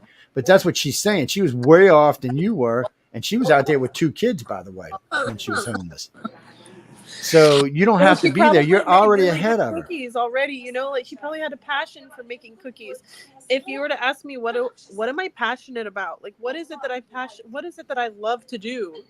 Well, that's not what happened here. So what happened here, she had no passion for anything. She said she was broke, done, and over with. She said, if this was going to be life, why keep doing this? So while she was at the mission, they had her baking chocolate chip cookies out of them rolls, and it comes in the rolls. And eventually it became a thing there, and she established herself there. What do you want? And from that point forward, she started looking around, and then they helped her find a way to get the money she needed, which was a government loan, not a grant. She got a loan for, what was it, $275,000, and started her business. She said, I had 0 credit, 0 money in the bank, no car, no home. I was staying in the back room at this mission when they would let me. And now I have, she said, I have an 8-room mansion, an 8-bedroom mansion with 9 bathrooms. Damn, girl, I'm jealous. I want to get in the cookie business. Shit. I failed. Send me the information is. But so did she. That's what she's telling you. She failed everything in her life until she got to that point. This year, the beginning of this year, actually started last year. I had several health issues, which contributed to me losing my job in January. I was without a job for 3 months, and then I had 2 jobs. I went to one, and then I've on to the second one, which I'm fairly certain that I will be hired on permanently at the end of the season, because I know almost everybody who worked there before I even started. So here's the thing: when I was off work, when I was unemployed, I thought, what can I do? I didn't want to keep doing what I was doing. I wanted to make the same amount of money, but do something else that I enjoyed. So I looked into Bob Ross painting. And if you look in the private chat, there's a couple links for you. There's a picture of me with some of my paintings from my teacher's website. There's lots of stuff you can do. I mean, I went to art school. I went to art school to learn to do video and photography, and I had to take certain art classes. So just for fun, I took Introduction to Oil Painting. And guess what? I failed. I got an F. I flunked right out. Yeah, I I couldn't failed do some it. shit in I my could time mix the too. paint because I've been painting models for my whole life, but I flunked right out of intro to oil painting. I could not do it. But then I took one class. My girlfriend gave me $60 because I was unemployed, and I went to this painting class, and I made a oil painting in the Bob Ross style. And if you look on that link, you can just scroll down. There's a bunch of pictures of me holding pictures that I did. Try it. It's a lot of fun. You would be surprised how much it's like a 4-hour class, but it goes by like that really quick. And then you have an actual product or something really cool that you made that you can hang on your wall. And you know, one day you might be sexy like me too, so that always helps. Yeah. Michael said that he was living with he was married with 2 kids, and he ended up getting divorced, ended up living with his parents, quit his job, started doing drugs because he was just depressed out of his mind, and realized one day that he was having some kind of weird contact. Oh, that's right. I remember you now. Oh, yes, you contacted November. Oh, I remember who the hell you are. Yeah, November. I knew November Hanson. I sure remember now. So this guy is a much more horrible story than you are. He attempted suicide twice. He cut his wrist deep enough that he should have bled to death, but he said something intervened, and he said it wasn't God. He said it was something else. And they found him in an alleyway. It looked, according to the ambulance people, someone had clipped or something had clipped what looked like a roach clip, where he had cut it and clipped it together, kept him from bleeding to death.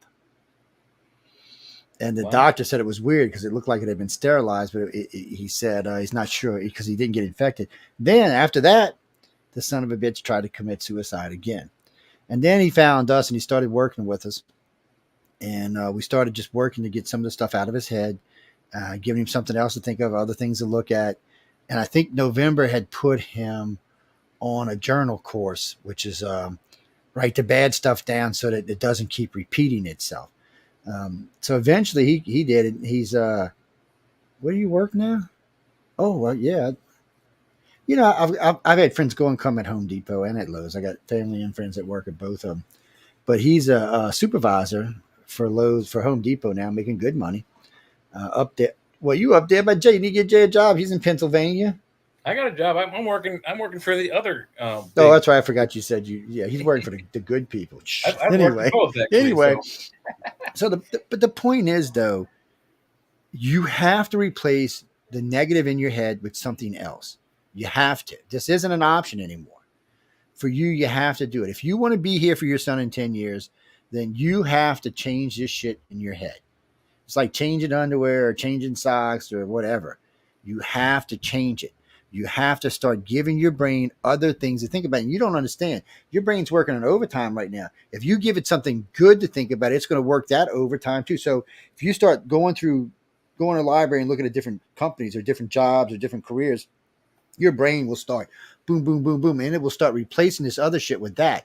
And then when you start looking at the grants and loans, your brain will replace the rest of that shit with this. And eventually it will help you to work this out and bring you in the right direction.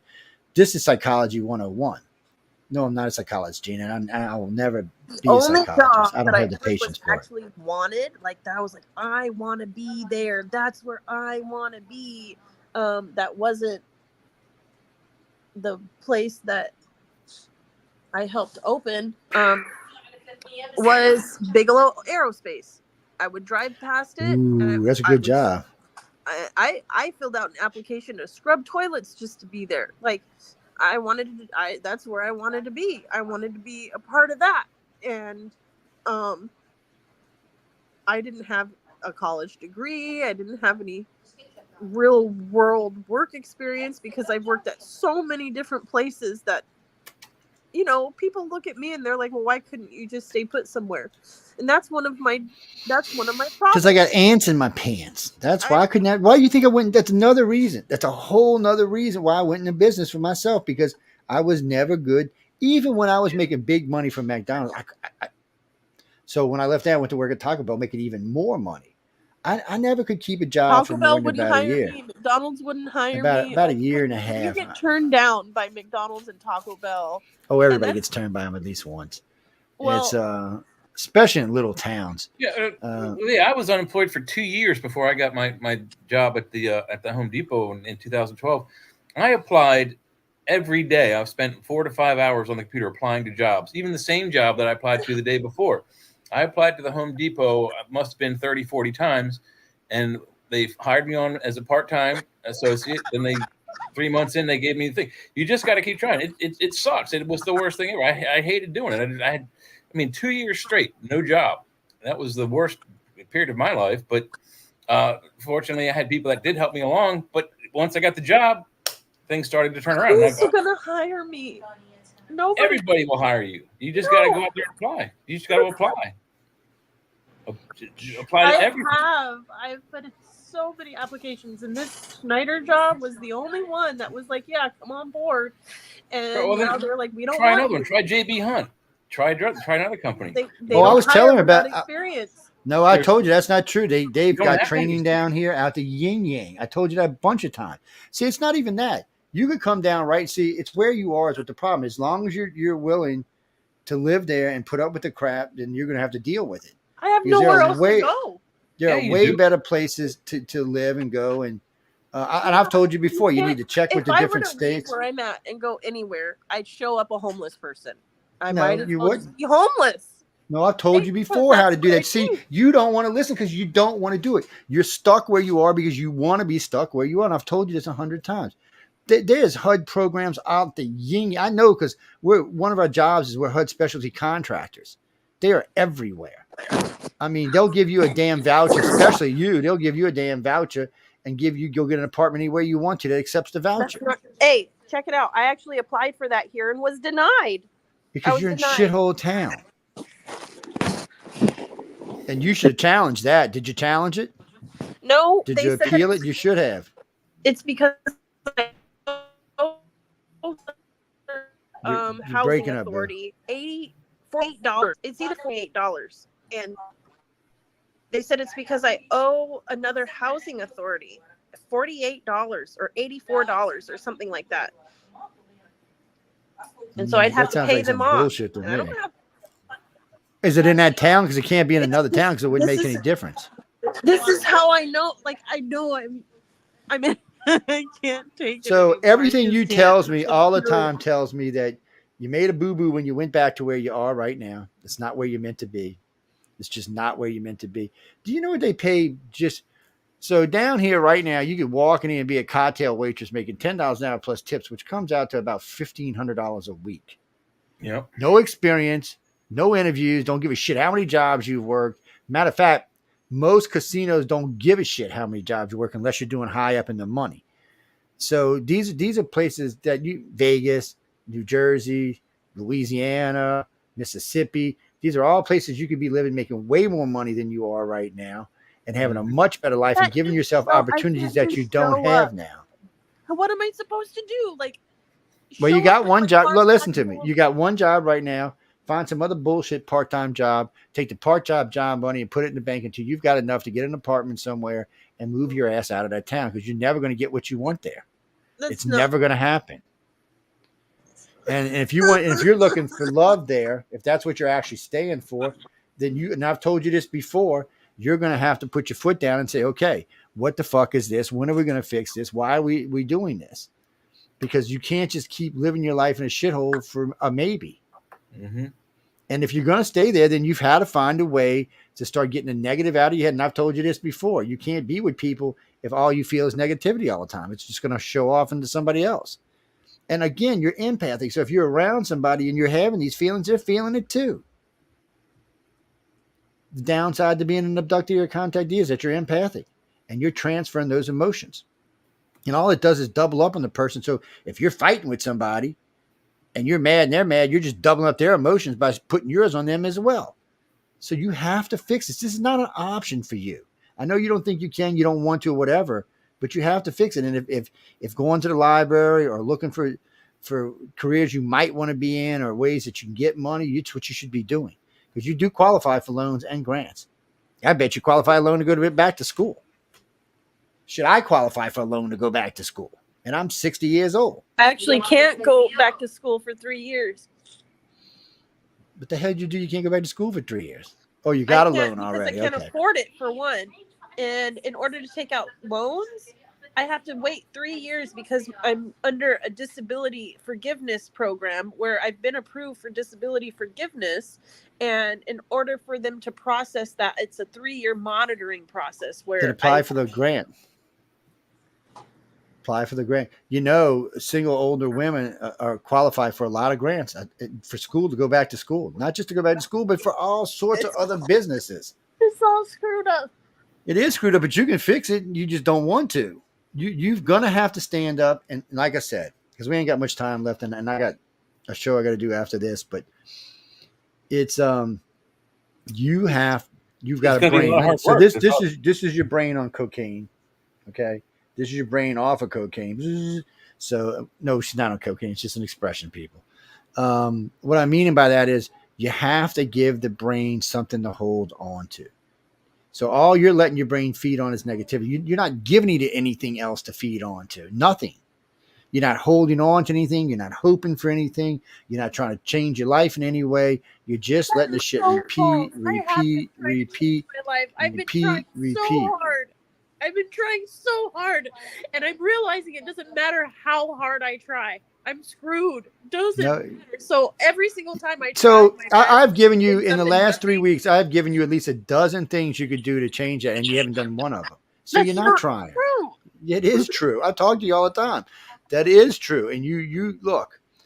I'm telling you. First off, you need the library is a good place, not just to get your brain clear and to learn some stuff and maybe look at some things that may help you in the future, but it's also a place that you may actually meet someone that you might want to talk to.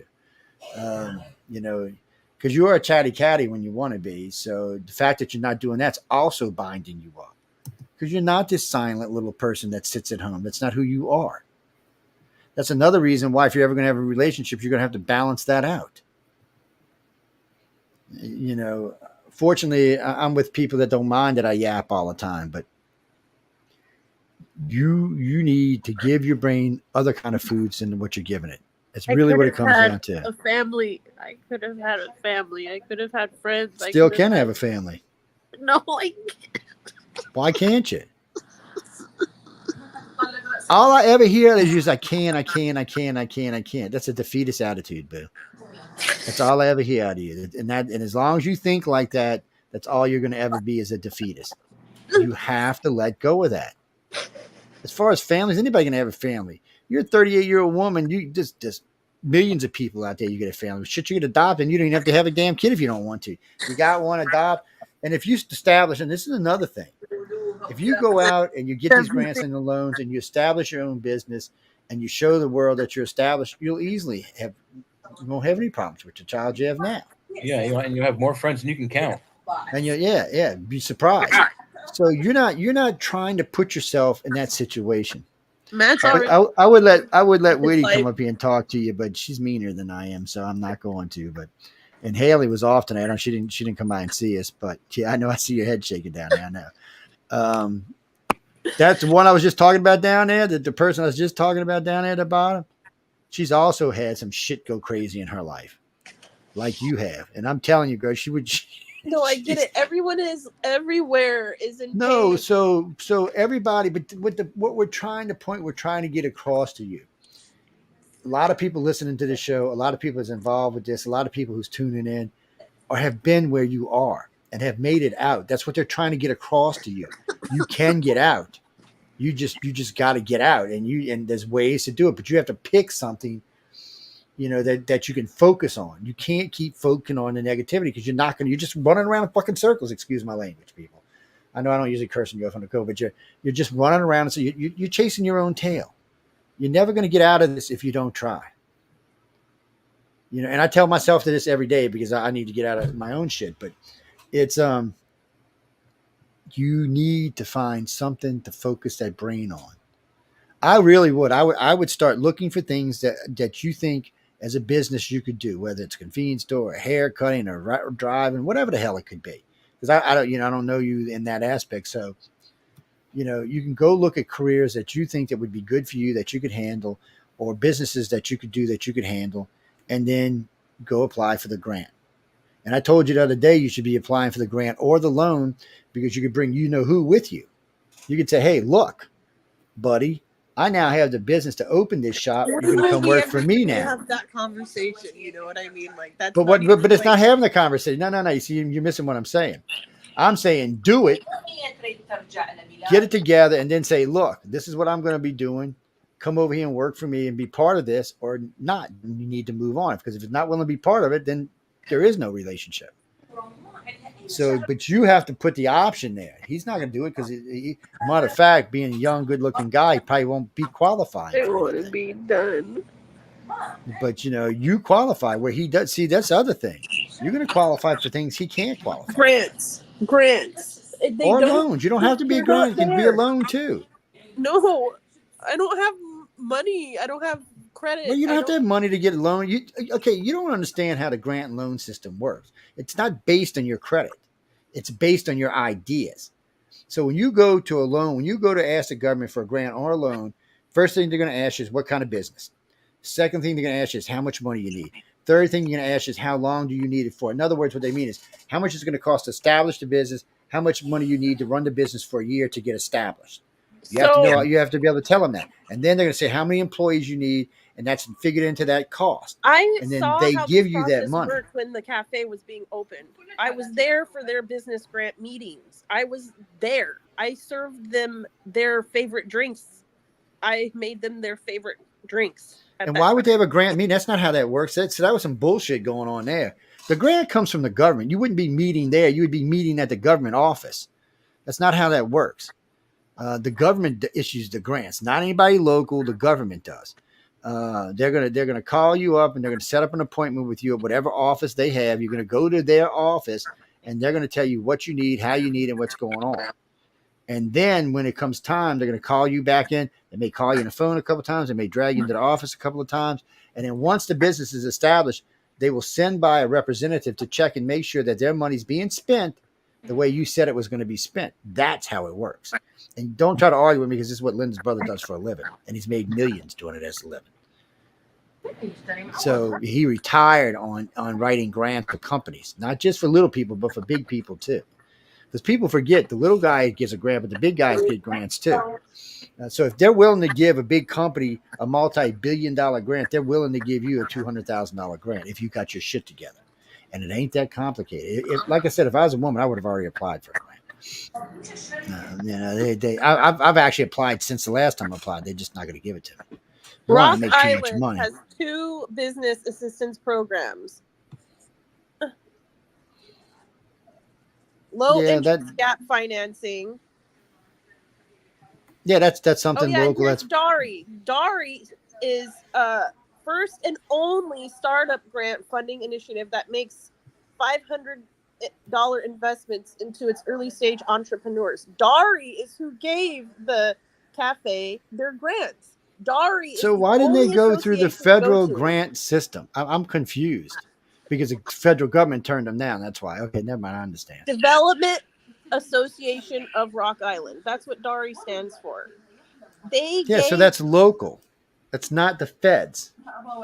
That's some local group that some other groups fund. Probably other businesses fund it. There is no limitations on how much money you can get from the Fed. It's all involved on how you present the business to them. And if you don't present it correctly, they're not going to give you the money. Well, I don't have even a business plan. I don't have any. That's the whole point of going to the library. That's what we've just been talking about. I don't have time. Now I just don't have time. Like now I'm just out of time. Make time. I don't. Pick a day a week. Make time. It doesn't exist. I'm going to end up losing everything. My car, my apartment, everything's gone. You can work 2 jobs and still have time to go do this. You can do it on a Saturday. Shit, most libraries are open on Sunday. No, I don't have years. You're just making what years? What? See, you just keep making excuse after excuse after. You don't want to. You just want to quit. That's what you want to do. Just admit it to yourself. That's what you want to do. You just want to quit. Because all you've been doing is making excuses. You're not trying. And shit, where you came from in California, they have getting so many grants. It's not even California has grants. The government has grants. the Society of whatchamacallit has grants out there. They got grants out there, and they love giving I'm grants just to one people. person. I'm just one person. I don't even. Everybody is one person. No, you don't. I don't even have a business in mind, much less people who would come work. Again, what did I tell you? Why did I tell you? Go to the library and research it. You can get a grant to write a cookbook. You don't have to produce the cookbook. You can get a grant to do calendar. You can get a grant for scientific research. You don't have to produce anything. You just need to find money. something that's going to interest you long term, something that you feel like you would like to do. Again, I do what I do because I enjoy doing it. That's why I don't work for the man, because I don't like anything the man does. So I work for myself, and sometimes that really bites. But you have to, somewhere along the line, you're going to have to say, okay, I need to go do some research. I need to look at these things and these things and these things and those things and these things. And maybe I want to do this. Maybe I want to do that. Maybe I want to do this. And after you research the ins and outs, then you say, okay, this is what I like to do. Then the next thing to do is to find a place that you want to put it, or a rough idea where you want to put it, what the rent or buying a building would be. I think what I'm dealing with is this overarching theme that no matter what business it is, it's contributing to somebody else's child labor, or somebody else's being shot at a, No, why would it do that? My business don't contribute to any of that shit. Neither one of my business contribute to any. Matter of fact, the station actually helps against it. Lee, here's a suggestion I have for you. The CDL thing, you're trying to get a truck driver's license. Do you realize that being a truck driver, sometimes you have to load the truck and then drive it to the destination and then unload it? Would you be interested in that kind of work? Because if you do, I guarantee you, if you worked at the distribution center where I worked, I could teach you to drive a forklift truck within a day. In an afternoon, you'll be picking up stuff with a forklift and putting it on and off trucks. Right. And then at the distribution centers, you can start with that, loading trucks from the inside, and then you can move out to the outside yard and be a yard jockey, where they'll teach you how to, latch up to a trailer, pull it away from the building, park it, and then take an empty one and park it back in that same spot so they can get refilled and sent out. That's what I'm doing right now, and I love it. It is. I work 4 days a week. I have every Saturday, Sunday, and Monday off. Lucky bastard. I wouldn't trade. Yeah, I'm sorry. I wouldn't trade. You're committing sins, man. I work 4 10-hour days. I'm like destroyed at the end of every day. Like Friday night, I'm probably going to pass out around 10:30, right in the middle of Joe's show. But I'll be there for it. And you see, that's another thing. See, Jay's getting there. He's getting stressed out. We get to talk. We get to run things through our heads. Again, you got to replace the negativity in your head with something else, especially if you ever want to work it out with who. You're going to have to get rid of that, because all you're doing is shifting that onto him every time you see him. I don't think most abductees or empaths, I should say, really understand the damage they can do to a relationship and to friends by being an empath. The lesson that this world has been teaching me since I was just a baby is that everyone is better off without me. Everywhere I go. That's what it taught me too. But you see where I'm at. I mean, I lost my dad at 16. I figured, well, this is stupid. Why am I staying here? I'm just wasting my time if this is all life has to offer. I went from being a wealthy, rich kid to, well, shit, actually, I was living on the street until I joined the Navy.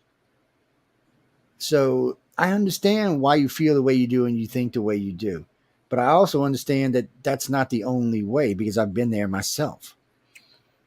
It's well, what do you mean, Jack? Part of the reason I lived on the street is because I didn't want to live with my mom. I said I lived in the house until they sold the house in auction, and then I packed everything in my car and lived in my car until I joined the Navy. Yeah, I was pissed at my mom. No, it wasn't her fault, but I was pissed at her. It didn't matter. I was pissed at her. Yeah, I was just pissed. As far as I was concerned, she killed my dad, even though it was cancer. It was just, I was 16. What do you expect? Barely, I just made 16. I was actually 15 and just made 16 the day he died.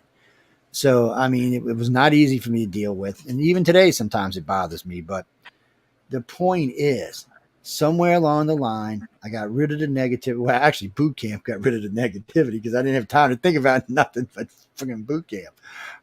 So boot camp actually helped me kick out a lot of that. But the point is, you have to replace what's in your head with something else. research is a good way to replace stuff. Library research is a good way. It gives you, first off, it gives you a place to go and spend a couple of hours. So you're not at home. It helps you to remove some of the depression.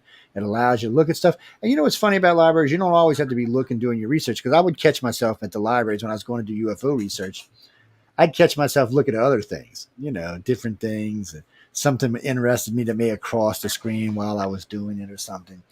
I enjoyed it a lot. It helped me out a lot. It also helped me to learn other things. But it really did help me to get something in my brain and replace the negativity with something positive. And in your case, you can replace. I'm looking at the loan charts right now. UF federal grant system unlimited is what it says. Unlimited. It doesn't even matter what you bring to them. You just got to have your stuff together. And on the site somewhere, I can't find it right now, but on the site somewhere, it tells you in what order and how you should package your thing together in order to get a loan or a grant. And or both. Sometimes you get both. If it's a business where the grant, say like certain types of business, they can only give you so much for the grant, but sometimes they will subsidize that with a loan. And then they will put you on a very low interest rate on a long payment, like 30 years. So it's there. And even if you decide not to do it, you just go find a job you really like, or you marry some rich guy, regardless, it gives your brain something to think about and something to work on. Plus, you'll have knowledge that no one else has. You might be able to help somebody else down the line. So, and that's another thing. Helping people is always good for the soul. First off, John, who is God? Who is your God? Because your God probably isn't my God. There's multiple gods. So which God is it that you believe in? Well, Muslims don't believe in Jesus. Who told you that? They believe in Muhammad. I mean, where have you been? The Jews think Jesus was a minor prophet. Only Christians believe in Jesus. That's it. Even though there's almost 2 billion of them, still out of the other 6 billion don't believe in our God or Jesus. So are they wrong or are we wrong? The majority wins, right? So only 4 billion people on the planet out of 8 billion actually believe in a firm religion, meaning Judaism, Muslims, or Christians. They make about 4 billion people on the planet. The other 4 billion, there's another 1,000 religions that cover those 4 billion people. And some of them are agnostic. So the point is you can't base all your cookies in one place because you don't really know what the truth is. Until we die, we don't know what the truth is. And living yourself and one of the things I've always hated. There's no guarantee we're going to find out what's going on behind the curtain. That's true too. We might just say, well, I've talked about, reincarnation. Sometimes you die, you're born immediately. If you happen to be in a hospital where there's a bunch of births going on, you might not get to go over. You may just, boom, be slapped into a new body, die, and then reborn. And there's an argument for this because there's an interesting thing that happens when you die and you're born. So when you die, you see your loved ones and your family and all this stuff around you. When you're born, if you ever hypnotized and listened to about being born, they give the exact same description as death. Birth and death are actually the same description, which means it's probably the same thing, which means you die, you're reborn. You die, you're reborn. Until you come to a point where you've learned whatever the hell you can learn and go to another world or something. Yeah, I doubt any of us get to go to the big side for a billion years. Tunnel, no pun intended. You literally do. You literally do, going or coming. That's the funny part. Dying, you see the end of it. Coming, you see the tunnel. Well, of course, baby, see a tunnel doofus. They're coming out of woman's. Anyway, we're not going to get into that. What are you talking about? I'm not going to try to educate you on what it looks like to be born. And go listen to people talk about being hypnotized. Because we're talking about ladies' parts, and we're already past the top of the hour, and I got to go. But we're dipping in Michelle's time again. Yes.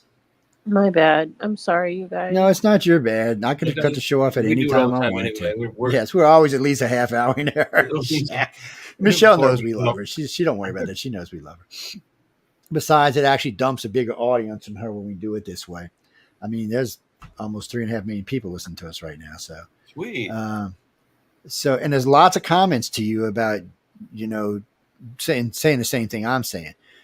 Replace what is in your head with something more positive. Find something to concentrate on, and you have to. It's not an option for you anymore. You have to keep looking until something clicks that brain of yours.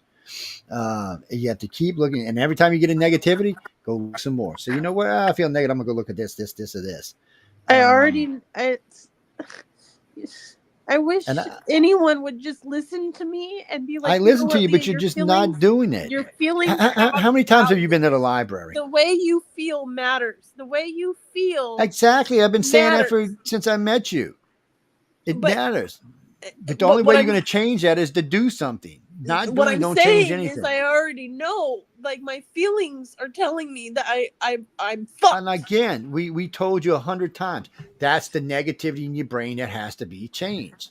You're not doing anything about it. You're just reliving it. No, it's like you're caught in a bad loop. I literally drove across a whole state to get to this place so I could be here for weeks on end to do something new, and I get sent home on day 3. Well, that shit happens. I mean, that kind of stuff's going to happen. And I'm trying. You deal with. Every single time I try, you're trying, but you're not trying the right things. Catastrophe. Yes, because you're not doing the right things. You may not be a person who needs to be in business for themselves. You may be just that kind of person. Most of my friends that had multiple jobs growing up are all in business for themselves now. You know, here I am. I'd rather work for somebody else that already has a business plan, because if it were up to me, I wouldn't want to contribute to this world. Like, there's nothing. Then don't do something. There's so many things you can do that doesn't contribute to the badness, that helps it. Every week when we're doing stuff on the network, we're actually helping people. We're not hurting people. But it's not just that. You like what's his name? Joe Ross, I think is his name.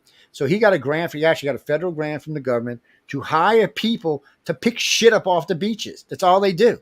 They just walk around picking it. And he gets X amount of money for that. So wait. Not only did he get a grant to do this, but he gets to sell the freaking plastic in the everything. They sell it as garbage to be recycled. So he's double-ended it. He's helping society, and he's making loads of money at the same time. I don't know. There's lots of things to do like society. That. All I can go to the library and type in businesses that are good to help society, businesses that can help society, businesses that you know. I'd actually type in. You have a passion in something. You have to be good at something. You have to be able to.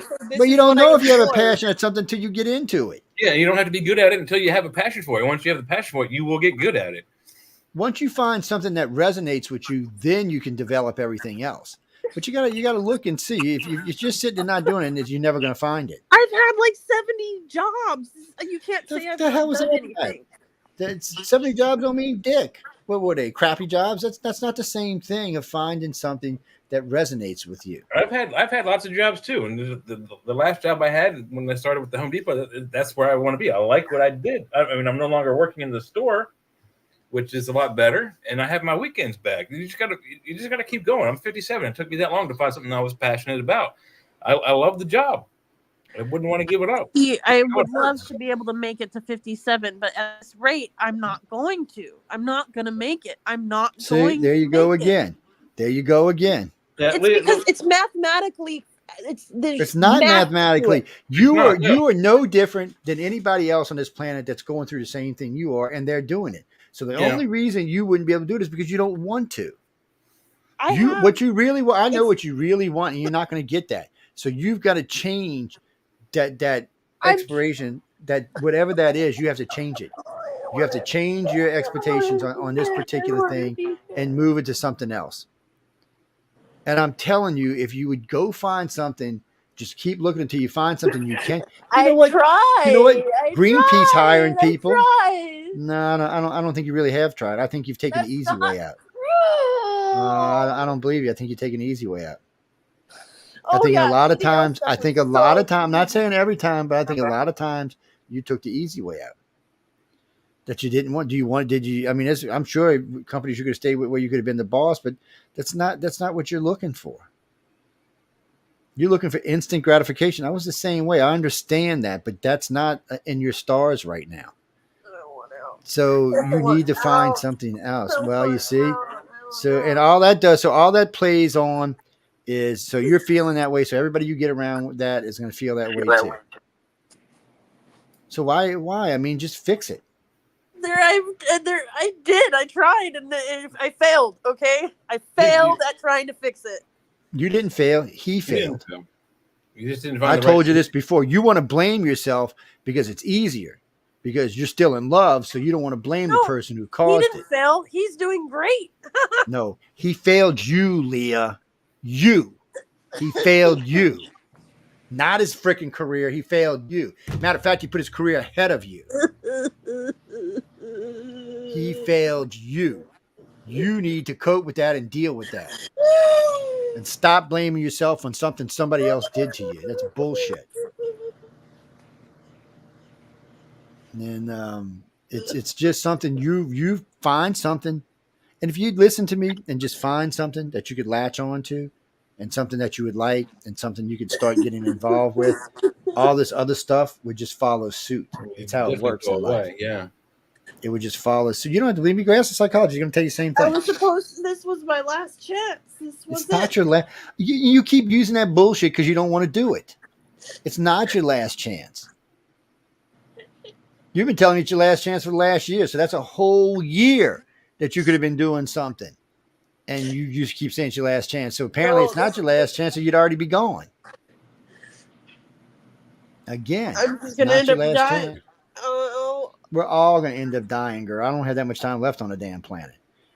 The most I can hope for is another 19 years. So look at it the way I look at it. So you're being like this, and I know I only have X amount of days left on the planet for sure. It's not even a thing. I know for sure. Most people in my family didn't make it past 75. So if I'm lucky, I've got 14 years of my life left. That's it. You've got 30 years of your life left, maybe even 40. My mom died when she was 56. Yeah, but we know why that was, and you don't have to be that way, and you're not doing that anyway. Nope. So you don't have to be that, and you don't have to follow your parents. My dad died at 69. My mom died at 75, so they changed it right there on their own. My grandpa died at 69. My uncles all died in their late 70s. So you don't necessarily follow suit. You're usually somewhere around there, but you don't necessarily follow suit. You don't smoke cigarettes, you don't smoke weed, you're not drinking. You're extending your life every day. So instead of trying to put it off on something else, just find something to latch onto. Find something to replace. Everything you told me in the last half hour should be replaced with something else. Everything. Especially since you're empathy and you're sending it to the whole freaking town you live in. They don't want anything to do with me. Because they're losers. Maybe I'm the loser. No, maybe they're the losers. Anytime you're not willing to help somebody that you see in pain, you're the loser. You would really be surprised how a change of city would change your fate. Yeah, and she knows that. No, she knows that, but she's in love because she won't leave. And I have a son here, and I can't just leave. No, the son you can see and go and come all the time. I know people have left, come back, left, have their sons come down to them. That's not an excuse. You can't use that one. Not when the father is who he is. Then establish a business and take the freaking kid back. Yeah. That should be incentive right there. That should be all the incentive you need right there, but you're not going to use that because that's not what you're thinking about right now. What you're thinking about is something else, and until you either let go of that or find something to replace that or put something in there that gets rid of the rest of it, it's going to stay the same way. That's what this trucking was supposed to do. Okay, so it was. Was. It doesn't matter now. It's time to either move to a city that you can get on with another trucking company or find something that you can get in business with. Shit, go get some money and open a thing in Chicago and drive back and forth to where you live. No, I don't want anything to do with Chicago. Why? You could do change there. Because I don't. So you could. I bet you could get a grant right now to help clean up the Great Lake. I bet you could. Wonderful. Hey, you say you want to do things that help and not hurt. That's a thing that helps. Or establish an organization that helps do that. As long as it's just so I can survive and it's just so I can make sure that I can put food in my fridge and pay my freaking car bill that I can't afford, then it's not really to help the planet, is it? It's to make sure I can survive. Well, you're not doing any harm, though, either, so it is helping the planet. See, people don't realize that. I don't know why so many Americans, or for that many, so many Europeans are ignorant about this. If you're not causing harm, you're helping. It's not that hard of a concept to But understand. that's exactly my point, Joe, is when I think about these other jobs, like working at a gas station, working at a grocery store, there is harm being done just to put the food on the shelves, just to get the gas in the gas tanks at the groceries at the gas stations. There's harm being done. Go to California then, where planet. everything's electric. Well, it's not electric, and Yeah, who a knows good chunk when of it will is ever now. be. Yeah, it's headed that way. Even they're going to bankrupt the state doing it. It's headed I'm that not way. going to make it that long. No, you'll make it longer than that. There's all this society that people have their Walmart, people have their comfort foods when they go to Taco Bell and Popeyes and Wendy's. All of that stuff is manufactured industrially, and it takes resources that we go to war for. All right. And that's where my dilemma is I'm tired of contributing first to a off, society. we haven't gone to war over resources in probably 100 years. And secondly, most of the wars we've been involved with was to save someone's ass. Yeah. Not to help us, to save someone else. So you have to remember that. So this country's not actually destroying resources; it's actually saving resources. What about all the lithium and cobalt mines that children are basically like rotting to the bone to dig out? Well, I don't know any lithium mines where that's going on, and America's not supposed to buy products where children are involved. That's why we a know lot of stuff we cut off with China. No, that we know that's true. A lot of things they're not supposed to do. China, we cut off China for a lot of stuff. Like we even made Nike start making their shoes somewhere else because they were using child labor. See, the U.S. isn't what most people think it is. It's changing rapidly, but it's not going to happen overnight. But it takes people to help change it, and opening businesses that are friendly to the environment is the way to do it. Somewhere along the lines, I was told, stop worrying about the world. You're not going to be able to save the world. Like the world doesn't need. to be saved. That's true. Greta Thorne can't save the world, and she's way more popular than you are. Matter of fact, all people do is hate Greta Thorne. She made things worse, not better. Save yourself, Leah, but there is no saving. Well, first off, you have to save yourself first. Before you can save anything else, you have to save yourself first. That's just a rule of life. I mean, you can't go out and help people if you can't help yourself. That's just it. Do you like my friend down there is doing you know what? My friend down there opening up a coffee shop. To get some advice. And one of these days she'll actually send me some coffee. But you know how that goes. I might be fucking 100 years old by the time I see my first cup of coffee. But all so tired of me. No, we're not. We're just we're going to stay on your ass until you find something to do with yourself. All of us are. I'm fixing to turn the whole network loose on your ass. It's we're gonna stay on your ass until you find something to fill that brain with other than whatever this shit is you've been telling us tonight. Yeah. Oh my God. Grab your bootstraps and lift yourself up by them. That's what you got to do. I'm gonna sick one of my chihuahuas to tell I have no more energy. I've got no more strength. That's not even an excuse. I'm tired of being the strong like one. I just told you, go buy you some Red Bull. Or eat a banana. I'm going to tell you something. You'll have so much energy, you won't be able to know what to do with yourself. You know what my son tells me after, Dad? I don't have the energy to do this. I'm getting old because he's 38 now. He goes, I don't have the energy. Dad's killing me. And you know what? Next thing he does is we stop at Lowe's. First thing he just pop. He takes a red pill. Next thing I see, he's running circles around my head. I'm like, dude, stop. Calm down. I'm old. Remember? I don't mean physical energy. I know, but those kind of things help as well, though. They're a pick-me-up. So pick-me-ups help the brain to pick up. But what you really, truly need is something that you can focus on that can help you to remove the negativity out of your brain.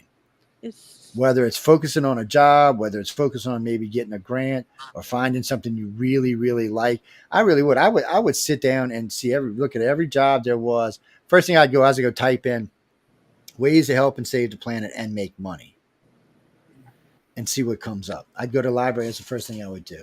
And I guarantee you there's a couple of hundred ways. Matter of fact, I know you don't want to do this, but I can't think of his name. The guy who invented the thing to get all that plastic out in the Gulf and in the ocean. He's hiring people to go help him, and he prefers to hire women. He said because they're easier to deal with when the environment. Guys are a little bit harsher. So I mean, these are things you could be doing. But anyway, we got to go because it's 2 minutes to the bottom of the hour. Jeffrey, no, we'll talk more about alien abduction next week. Well, no, we're trying to help with Leah, and we had some other contactees that were listening in tonight that are having similar problems that she's having.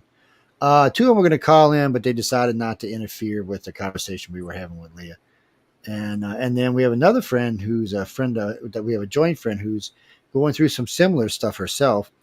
And she wants to talk about it too. She's going to come in as anonymous and talk about it, but still, she's going to come in and talk about it too. So I want him to hear because I want Leah to hear how people like her are starting to turn their life around and how some of them are worse off than she is.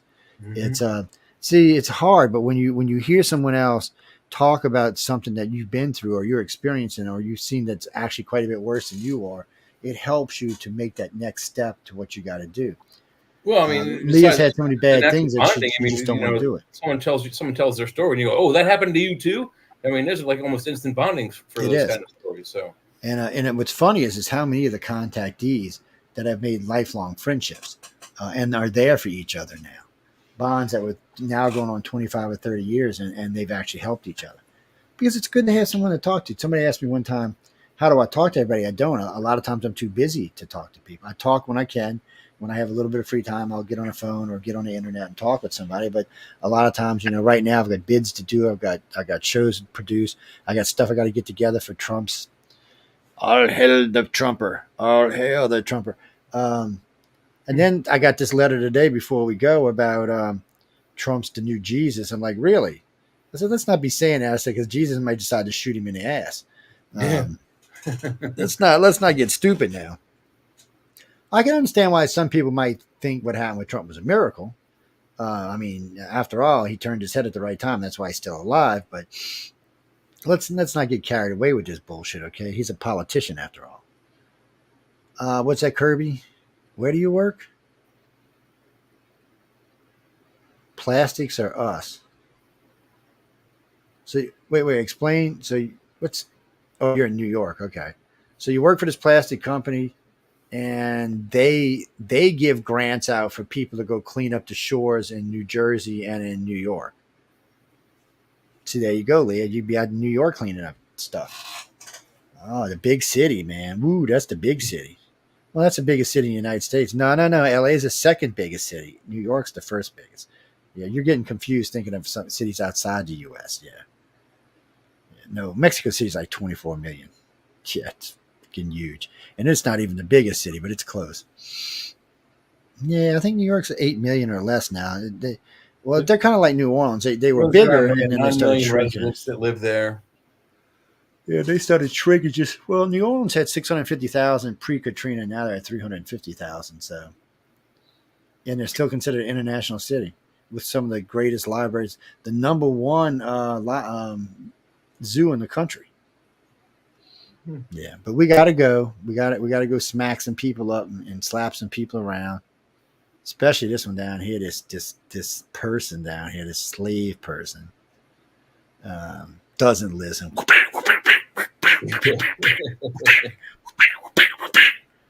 Smack him down.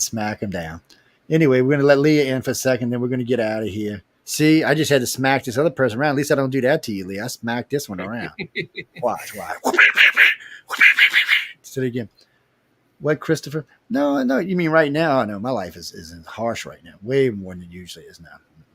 Well, contracting's feast and famine anyway, but not like this now. It's hard right now, yeah. It's I'm used to having money into my accounts, not have to worry about what bills are being paid, car notes are being paid. I mean, just on my home insurances, I pay like 7, 8, 9, 10, 11, about $14,000-$15,000 a year. Yeah, and that's not car insurances or stuff like that or health insurances.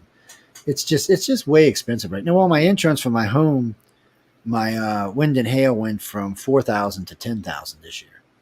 My homeowners, which is fire and all, went from $1,000 to $3,000. My flood went from $400 to $700. Yeah, I live on the coast and it's only $7. I'm not bitching about that one. My homeowners' taxes, everything went up. And plus everything else besides that, gas, food, and everything else is up. We were doing, this is for one of the shows. It's not going to be for this show, but in a couple of weeks, we're going to do a show where a friend of mine sent me his Walmart bill from 2017. And he just sent me his bill from this year. I mean, it's ridiculous. So then he said, you know what, let's get one closer. So he found one from 2019. It's ridiculous. They're up 80%, 85%. Inflation's only for my ass. You better go compare prices. And it's not even that. And we're going to talk about this on this week's show. So you go to any restaurant now and you buy a sandwich, it's smaller than it used to be, and it still costs the same price. Yeah. Well, actually, it costs more. I'm sorry. So it actually costs more. Yeah. So when I worked for McDonald's, a quarter pounder was about this big around. I'm not kidding you. That's how big it was. Yep. Now it's this big around. Yep. And somebody said, And "Oh, what's patties the used to be this thick? Now they're like this. I mean, they're like wafer thin." It's so it's just that's all stuff we'll be talking about on News on the Flip Side this week, and we'll be talking about quite a few stuff. We're going to invite a few other people in this week and see what's going on. And I tell people all the time, if you're invited to the show via, like I bring people in the backstage and friends of mine, and I send people out links, you're always welcome to join us when we're doing News on the Flip Side, because the show gets a little radical sometimes, it gets a little crazy, and we have 5 hosts on the show, and it really doesn't matter. It's all 5. It's different opinions. Leah joins us sometimes. Both the Sean's are there. One of the Sean's going through a little stuff right now, but Jay's there with us. I'm there, and no, I didn't wear a tie tonight. Hey, let's see what stuff is. Ooh, baby. Ooh, look at that. Ooh. Oh, well, I scared y'all. I scared you. Back up. And Leah thinks she got a problem. Look, you ain't got nothing that looks like this, girl. I mean, shit. Anyway, we got to really go. Oh my God, we got to go. I hope everyone enjoyed the show tonight. Any moans, groans, bitches, complaints, anything else, please write to. I was going to say to November Hansen, which she would not appreciate. Yeah, no. November's a friend of mine, but she's not in the business anymore. And she did one of the most coherent. It's still on the website on the reptilians I've ever seen, and so. Real quick before we leave, we launched these 5. All these projects are still on the website, by the way, on iCar1.com. But we launched these 5 projects, and she was in charge of them. And she was doing a fabulous job. Then all 5 of the directors that were involved with them, all 5 got breast cancer at the same time, within 2 months of each other. So it flipped her out. She thought, and she took it out. She sent me all the stuff. She said, "I'm done," and she survived. 4 out of the 5 people survived and are still healthy and living today. DeAndrew was the only one that died, and she made it for about 4 years before she died. But it's still it killed her. She was a close and dear friend of mine. I hated to see her go. Actually, she was my conscience, is what she was. She's the one who kept me from going off on a rampage and stuff. She's the one that checked me on the Roswell stuff, the stuff with the Betty and Barney Hill cases. When she knew I was going to change it, she was there to make sure I didn't get crazy or make shit up, that everything was on the up and board. That was her job. And she did it well too. I'd get a phone call, "Joe, what was that you said on that radio show?" I said, "What radio show?" She said, "I heard that damn show, Joe. What was this?" I'm like, "I don't know what you Joe, don't make me send it to you." I'm like, "Okay, I'll fix it." And she's the one that I reviewed stuff with when we were going to change something that we used to believe that was no longer true. She was the one I sat and talked with before we changed it. So I do miss her. And sometimes I would just sit and chat with her about stuff like with Leah would have loved her and stuff like that. So I miss her. She was a good friend. And I haven't talked to her husband. I don't even know if he's still alive. He quit talking to me after she died. Yeah. So I don't know. His name was Goss or David actually, but he went under the thing of Gossamer Wings. You must know him. Oh, okay. Yeah. Gossamer Wings 777. Yeah. So you were part of the UFO Phenomena. We're going to open that room back up. Yes, we are. We're going to open the UFO Alien Phenomena group back up. We're fixing to bring iCar back in, so we're going to be looking for directors and stuff like that, and people who want to get involved. See, Leah, you could be whatever town, that shithole you're living in, you could be the director there. Start helping crazy people from Chicago can come down and see you that I have been probed by a reptilian. No, I don't think you actually were probed by a reptilian, but anyway. Yes, there's actually quite a lot of things on the old website. We'll remodel the website when it comes time. Right now, it's still functional and working now. On that note, we got to go. Please stay tuned for The Outer Realm with Michelle DeRoche and Amelia Passano. Yeah, Amelia Passano. Yeah, she's Italian. Come on, people. Does a Passano sound anything but Italian to you? I'm just asking. I mean, really. I mean, the way you said that. I was thinking, well, you're the one that made the stupid comment, not me. Anyway, we got to get out of here. I don't know what the show is because I don't have it in front of me, but it is on right now. It's been on for about 38 minutes, so be sure to go check her out. I'm going to stop by and see her. I got a meeting with her later tonight. I got to go see somebody at 9 o'clock. I'm doing an interview out in New York City, actually, a local FM station. I always love doing FM stations because them FM hosts always think they're going to get you on something. Oh, yeah, it's always fun. And I like turning it around on them. Like last time I did one up there, the guy was going on making fun and all this. And I've done this in New Orleans a couple times too. I've done other stations. I'll say something like, well, anybody listening out here in New York City, if you've seen a UFO locally in your town, please call in. All of a sudden, every line they got is lighting up, blink, blink, blink, blink. They can't say anything after that, man. Oh, no.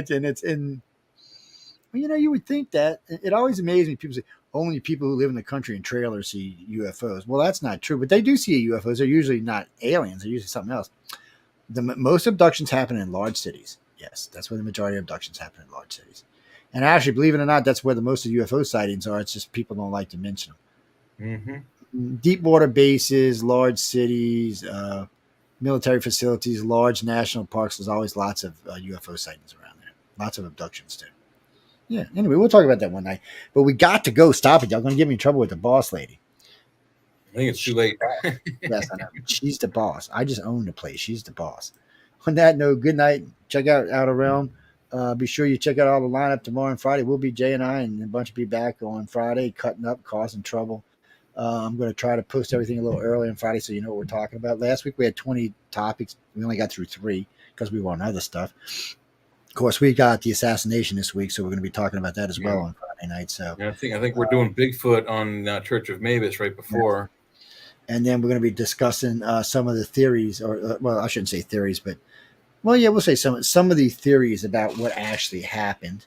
Oh, there's all kind of conspiracy theories about this. We're not going to get into it tonight, but there's all kind of the conspiracy nut theories came out immediately. Oh yeah. So they're. Oh yeah, this one shot him, that one shot him, this happened, that happened. He faked it. I'm like, the faked one cracked me up because really, you got the whole Secret Service to work for you, Trump? I'm just having an issue with that all around. So take my word for it. I know how to do movie magic. It's nearly impossible to fake that kind of injury on the ear. So y'all be checking it out. I am interested about that girl that was sitting behind him, that she just sat down, and when she heard the gunshot, she smiled, then she got out the camera. She's an interesting individual, but that could just be, whatever. So we'll talk about that. But anyway, good night. Hang out with Michelle and Amelia. Tell them I said hi, and I will see all of y'all next Friday. Goodbye, guys. Done.